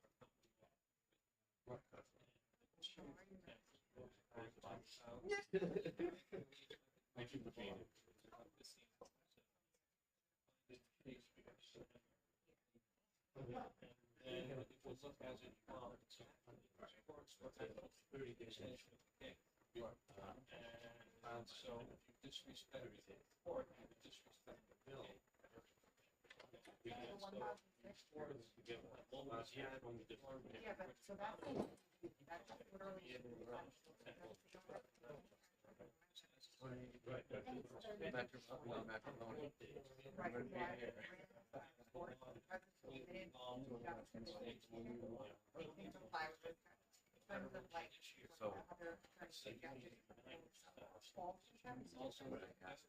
no way.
Open the hearing on House Bill 1564 relative to the child support guidelines. Representative Katab from Windham.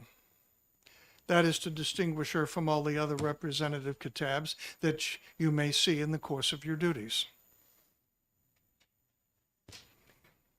Thank you, Mr. Chairman and honorable members of the Child and Family Law Committee. Again, for the record, my name is Representative Caitlin Kutab. I'm here to introduce a bill relative to child support guidelines. Just to give a brief history, back in 2007, there was a legislative change that we could not deviate from the child support guidelines based on shared parenting time.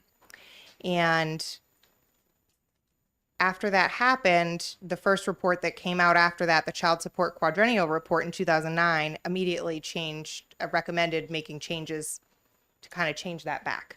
And then also in 2018 and 2022, in those reports, they've also recommended that we really need to make changes for this. So I saw that lots of bills have been put in over the years to try and address this, and each year they've been ITL'd. So this summer, I worked with several of the stakeholders who have previously opposed, ones that have previously supported, and tried to come together with a bill that everybody could agree on. So it was in conjunction with working with several family law attorneys, mediators, particularly one gentleman here, Anthony Matrimalo. He is here to testify as well, helped to work on this language, and I think it's something that we can all agree on. Also did speak with New Hampshire Legal Aid on this as well, and New Hampshire Association of Justice. So when that happened, some of the judges did immediately listen to that statutory change, but some did not. And some continued to deviate anyway. And so some of the cases became challenged. So the Silva v. Silva case in 2018 upheld that, again, the statute states that you can't deviate based on shared parenting time. And so when that came, the judges could no longer deviate. When the Anderson case came in 2019, which was argued because they had initially deviated, and then when the case came back up, when they had divorced in 2011, there had been a deviation based on shared parenting time. But then in 2017, when they came forward, they didn't allow for a deviation when the review of the child support came forward. So in 2019, they stated, we're going to leave this to the legislature to fix. That was from the court hearing. So I think, judges are looking to us to help them out with this as well. So what this bill does is it incorporates to allow for some deviation based on shared parenting time, and it also increases the self-support reserve from 115% to 130%, which has long been recommended to change and is changed in many other states. So what this does is that if you have approximately equal parenting time, which means greater than 40%, which equates to having approximately 5 days over a 2-week period plus 26 days over vacation time, such as, December, February, and April vacations and the summer vacation. And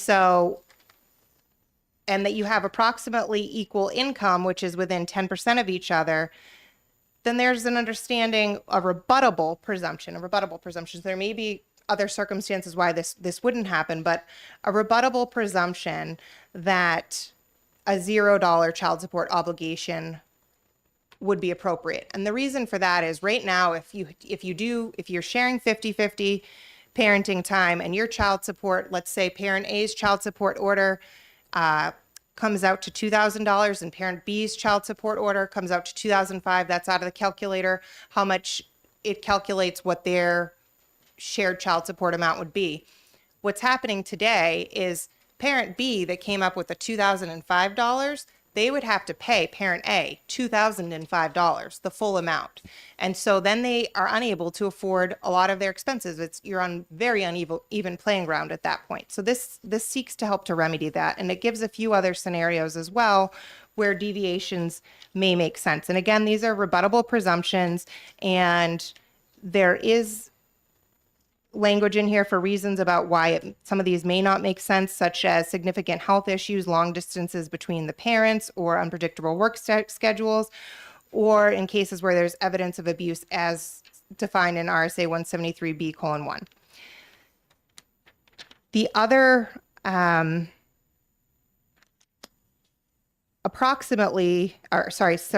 substantially shared parenting schedule was defined as greater than 35%. And the reason of importance of putting that in was if parents don't live very close and the kids can't go back and forth on school nights, what that equated to was 4 days over a 2-week period plus additional time during summer and school vacations would equal that 35% there. So those are really the things that are changing. Again, just giving some rebuttable presumptions to allow for deviations with the shared parenting, and then increasing that self-support reserve, which has been recommended to be changed for quite some time. I'm happy to take any questions. I may have heard this incorrectly or not, those being the choices, but did you say that the impetus behind this bill here was from some members of the judiciary? So it's been actually recommended in a few different, so in the Anderson case, what they said was, we'll leave that to the legislature to change if they'd like to. Let me tell you what the exact wording was. Let me see if I can quickly pull up the case. But no, I think the push to change this was really from the quadrennial reports. And when they took quite a bit of the testimony, what they heard was many parents can't afford to have an equal standard of living for the kids when they're paying so much and they make about the same as the other parent makes. It's creating for really uneven footing. And so it was a quadrennial reports that ultimately recommended the change, but also in the Anderson case, they said, accordingly, we leave this issue to the legislature. So they left it to us to decide if we wanted to fix it or not. Good, thank you. Anyone else? Seeing nobody else, thank you so much. Thank you. Chair recognizes Anthony Matrumalo. I have an Italian language speak coach here. It's the next to the last syllable. How do I do? He's going to tell me. Matrumalo. Family mediator from Derry. He's from the north end of Boston. You can talk. I want to thank you for allowing me to testify today. So I'm a family mediator. I've been a family mediator for about 10 years, a little over 10 years.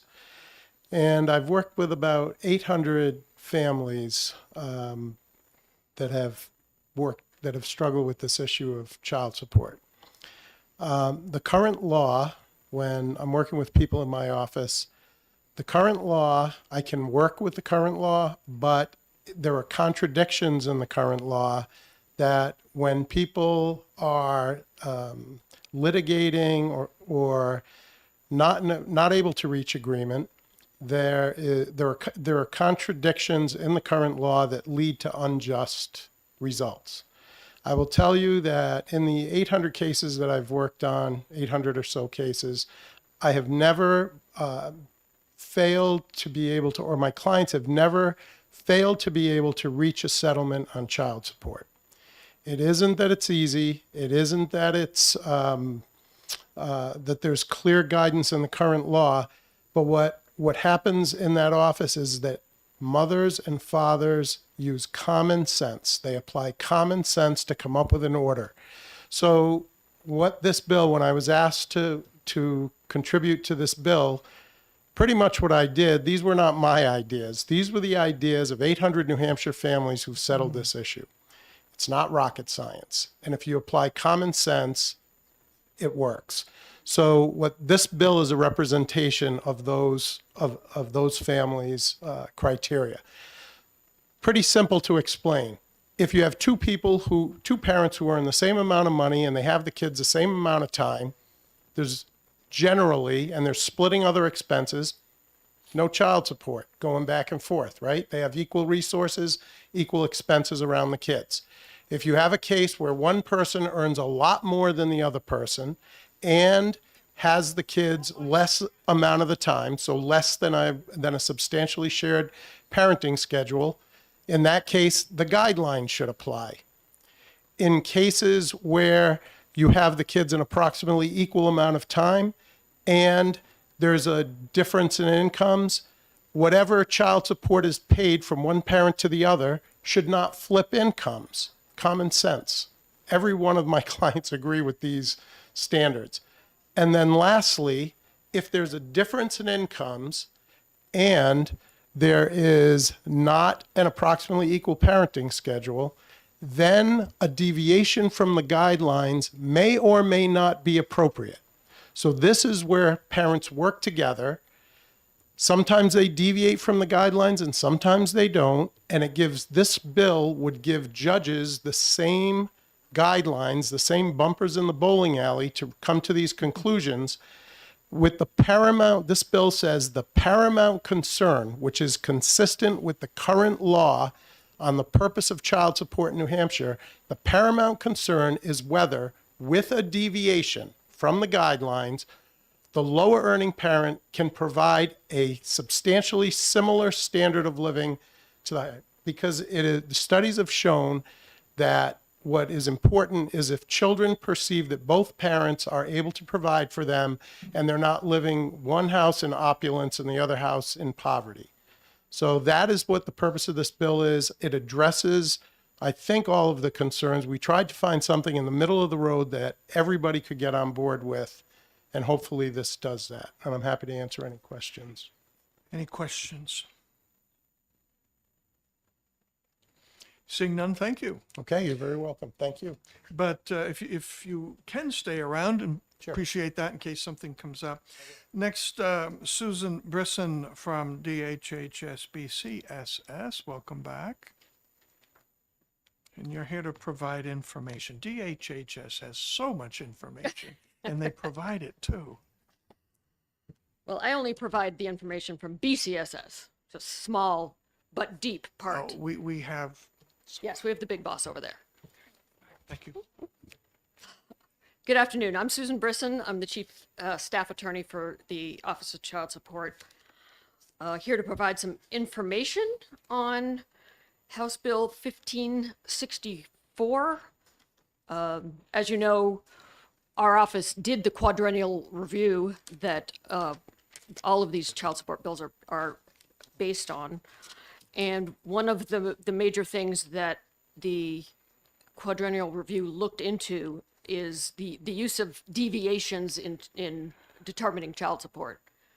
And I think that's our concern with this bill, in that it actually calls for deviations, which is not helpful to the court, and I also believe it's not helpful to the public when they're using these guidelines. They're not just for the court to figure out child support. They're actually used by counsel and the public when they're, before they bring something to court to figure out what their position should be. And calling for a deviation, I don't think gives any guidance to deviation up, deviation down, $5, $500, becomes an issue. And there's a couple different times it calls for deviations. I'm looking at page 2, line 4. And then page 2, line 9 through 14.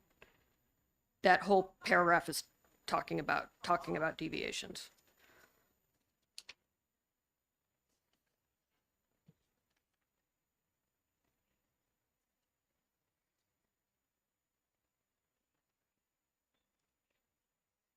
The change to the self-support reserve, I think, was also called for in the quadrennial review, and I believe that's what's called for in the other bill as well. And I think that's all I have. Any questions? Representative McMahon. Thank you. Ms. Brisson, is it Attorney Brisson? It is. Oh, thank you. I want to make sure I had it correct. Hold on. Thanks, Jeff. Relative to the deviation, is the, with the goal being a shared expense between parties earning different incomes, is there a number in this strategy that you would recommend would be appropriate? I think that's the problem. It's really hard to sort of figure out where we're going to land. The way this is written, it actually, if you're looking at page 1, line 25, child care guidelines and then adjustments, and it lays out that if you have equal child care costs, equal uninsured medical expenses, and equal agreed upon extracurricular activities, and then you have substantially similar incomes and approximately equal parent time, then we get to 0. So if you don't hit any of those, you're sort of not in that box to get 0 child support. You can then hit the boxes for maybe a deviation depending on where you are. And of course, in a lot of these cases, there's not agreement.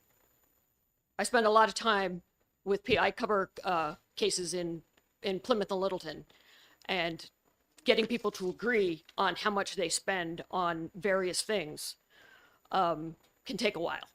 So I think that the problem with that is that if you don't have agreement, then you're going to a hearing and the parties don't agree, and then I think we sort of end up where we are now, because the rest of this bill doesn't change the child support guidelines as they exist right now. So I'm not sure it gives relief in those types of cases. One follow-up, Mr. Chair. Follow-up? Thank you, Mr. Chairman. Attorney Brisson, with that statement being made and the previous commentary by Mr. Ramallo, hope I had that right? Close enough.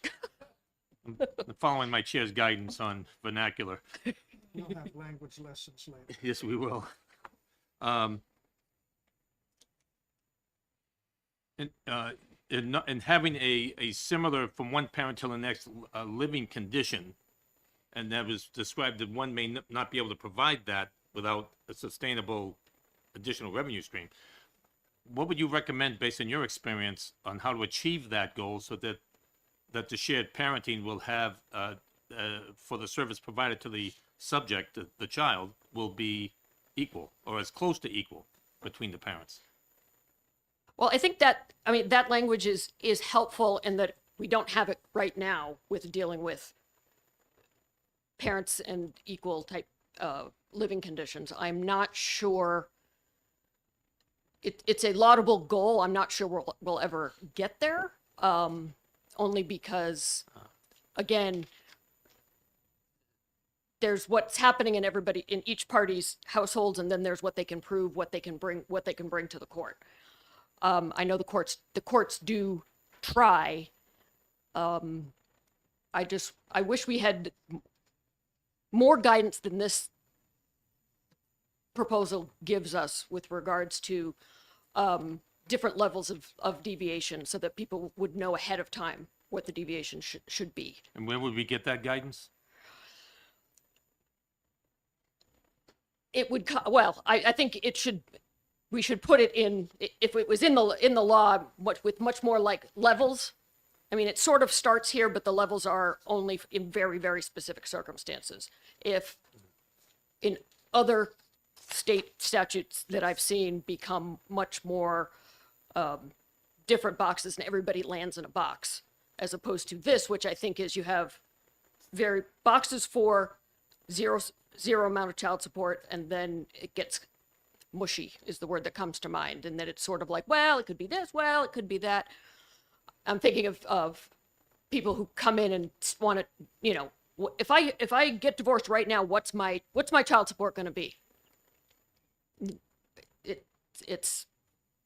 To me, it still feels very unknown, based on unusual circumstance. Thank you. No, I'll leave it at that. Thank you, Attorney President. Thank you, Mr. Chairman. And thank you, Counselor. The chair next recognizes Rebecca Hutchins from Dover, and he will call her once Representative Bickford has been recognized.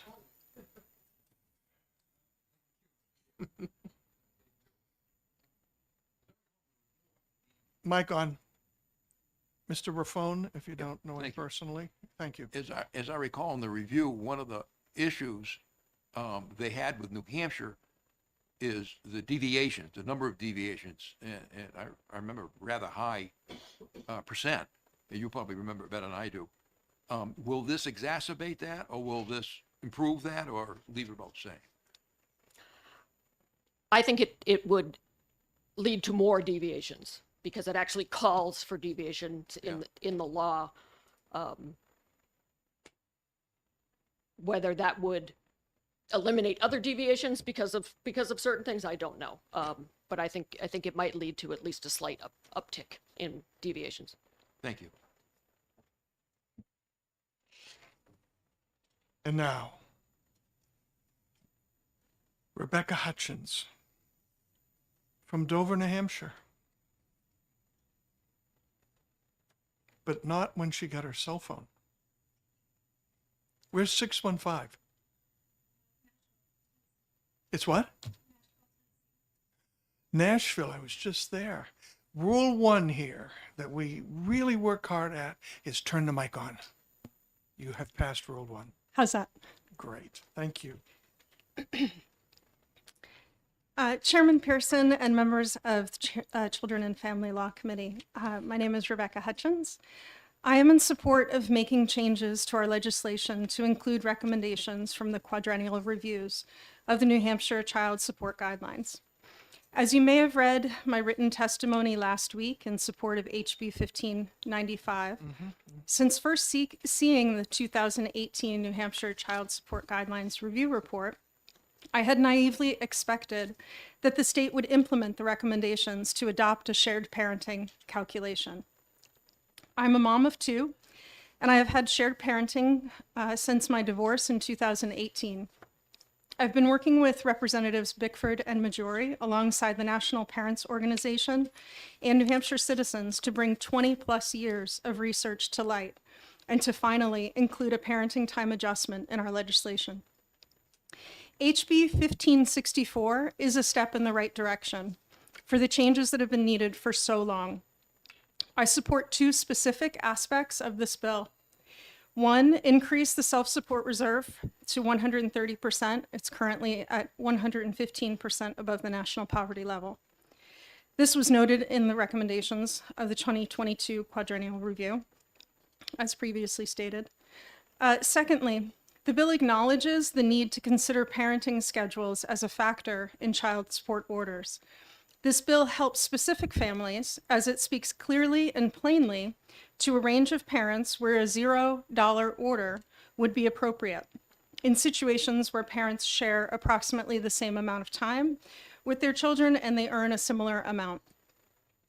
While the bill opens the conversation for adjustments in other ranges of income and parenting time, it does not update the calculator so that families have the tools to easily navigate the mathematics behind understanding a fair amount of child support for shared parenting. Without these tools, I personally find these sections confusing, as do other parents that I've shared it with. HB 1595 is a broader look at parenting time adjustments and specifically responds to the federal government's call to action for states to provide a formulaic approach to child support guidelines to reduce the exorbitant number of deviations from the guidelines. HB 1595 does this by changing the child support calculator to give the proper tools to our New Hampshire families and to reach an appropriate uniform support order. This calculator is in line with the cross-calculation method used in 42 other states. It also includes a fair method for sharing medical and child care expenses, as well as includes a parenting time adjustment. The calculation method does not need definitions of income brackets or thresholds to avoid cliff effects in the calculation. These definitions can be made into divisive measures to get in the way of co-parents working well together. Last week, Chairman Pearson acknowledged that the 2 bills exist and urged the groups to merge the bills or to find a way to help the committee pass the changes needed. The groups have met and decided it doesn't make sense to combine the bills at this time. Both bills have enough merit to stand independently. HB 1564 includes changes that can help many families without changing the child support calculator. And the possibility for swift action is appealing, since our state has a history of not making the needed changes for many years. HB 1595 can stand without HB 1564. However, it can also be offered as a companion tool for HB 1564. Both the working groups of HB 1564 and 1595 have been working hard to bring important changes to the state. Each bill has different approaches to bring that change. For these reasons, I respectfully ask this committee to move both bills forward to benefit New Hampshire families. Thank you. Any questions? Representative Bickford. Thank you, Mr. Chairman. Do you want to share with us any of your background or how you got into this?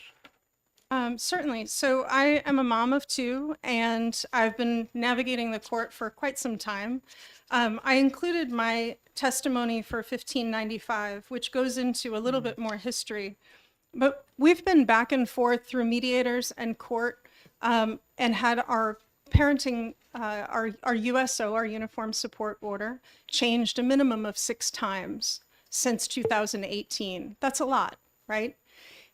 Normal circumstances, job loss, incomes change. We need an autonomous way for families to navigate this. Litigation and mediation is extremely expensive for us to go back for small changes that happen regularly to our families. I have been in a situation currently where it's been 1.5 years of in and out of court to have an order changed. It's been changed twice temporarily, and yet I still need to go back for a final hearing. This is ridiculous to navigate a normal family situation. That's the reason that I've gotten involved. I look at the bottom last sentence of your document. I respectfully ask this committee to move both bills forward to benefit New Hampshire families. But at the top of the page, while the bill opens the conversation for adjustments, et cetera, without these tools, I personally find this section confusing, as do other parents I've shared with. So you like it, but. There are parts of the bill that do the job for specific families. For families that currently don't have a law that says it's okay to have zero support when we have similar parenting time and we have similar incomes, this bill does that. The current section for deviations in our law, RSA 258C5, doesn't allow for families to deviate or recognize that shared parenting alone is a reason for our child support numbers to be different than what our current calculator spits out. HB 1564 begins to pave the way for people to do that. Okay. So for those reasons, I appreciate their attempt to change the law without changing the calculator. So it's a good step forward. You wanted another step, but you take the win. I will take the win, and I think we still need to update the calculator. Okay. Any other questions? And in case I forget at the end of the hearing, we will not be working to exec these bills for a couple to 3 weeks. And if things that have been shared in the hearings resonate with definitely the prime sponsor or any of the other sponsors, it gives us the opportunity to tweak and amend if we choose. So thank you for your testimony. I appreciate Much it. Thank you. appreciated. And are you native to Nashville? I'm hearing round O's. You're a little further northwest, are you?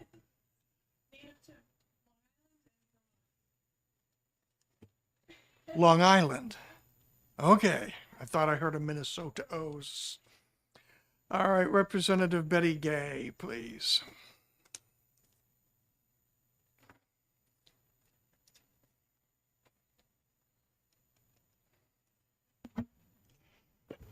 Thank you for letting me give testimony. My opinion, I'm sharing my opinion from hearing for years that the child support collection part of the state of DHHS is rewarded on a percentage basis by the federal government for doing the service of collecting. The more, so what I understand is the more they collect, the more federal money comes in. Well, we all know we want our budgets to be as healthy as possible. So I want to suggest that one of the reasons underpinning the state not being really thrilled with adjusting, changing the rules is because they might end up collecting less money. Instead of two parents paying each other, instead of subtracting one from the other, that can be a reason that they're not really happy to see some new rules that hopefully will cut down on how much people have to pay in, so that it just makes the living conditions for the child more equal from both parents. I know there's another point. Oh, in addition to getting funding from the federal government as a reward for collecting, the parents have to pay a percentage for the service of having their money collected and dispersed. So I find this burdensome for the parents. I both received child support and I paid child support. So many years were between the two that I ended up paying almost as much for one as I received for two. But that was not the issue. The point is, I don't think the parents should have to be paying for this service, especially after they're getting rewarded by the federal government. And if they're going to suffer losing a lot of funds from the federal government by allowing people to pay less to stay as equal as possible, then they're going to be paying less. I just think that this bill is a very positive move to make things more equitable for the parents and lessen the need to go to court, which, if you haven't gone to court recently, you don't realize just how devastating the costs are to your income. Thank you. Any questions of the Honorable Betty Gay? Seeing none, thank you so much. And we're coming into the gun lap. And Attorney Jay Markell? Yes, sir. I got it? Yes. Thank you. And I'm going to limit you to 5 minutes, please, because the weather outside continues to be bad, and you're on board with the bill, so you have less negative to bring to it. I didn't mean it that way. You have less other opinion to bring is what I meant. So thank you, sir. Okay, thank you. Generally supportive, just a couple of suggestions that you may wish to consider. I'm looking at page 2, and I'm looking from lines 1 down through 14. Just as a preface, nothing in the current law prevents anybody with substantially equal parenting time or any other reason prevents a court from issuing 2 simultaneous uniform support orders for the parents. One parent can actually be ordered to pay one parent, and another parent can be ordered to pay another parent, which leads me to the belief, because that's the hole in the current statute. So when I look at page 2, basically what you're dealing with here is that you can deal with what's called the child support offset, which I mentioned last time, which was basically in very common use prior to the Silva decision. As I think you've already heard, the Silva decision rendered basically a widely perceived unfair result where parents with approximately equal parenting time with a disparity of income, which was never defined in the legislature and never defined in Silva because the court couldn't add words to the legislation. So that was unfair. So this seeks to remedy that. The remedy, I think, can be more concisely put from those pages right there into using the offset formula to be able to represent the best interests of the children when you have a finding by a judge, that it does comport with that it does represent the best interests of the children and is agreed to by and is either ordered by the court or agreed to by the parents. That would be the amendment I would make. It would probably make it a little easier for people to work with. That Okay. ends my question, so if anybody Good, has any. thank you. Any questions? No? Thank you, sir. Thank you. And Chair recognizes Mr. Robert Tanguay.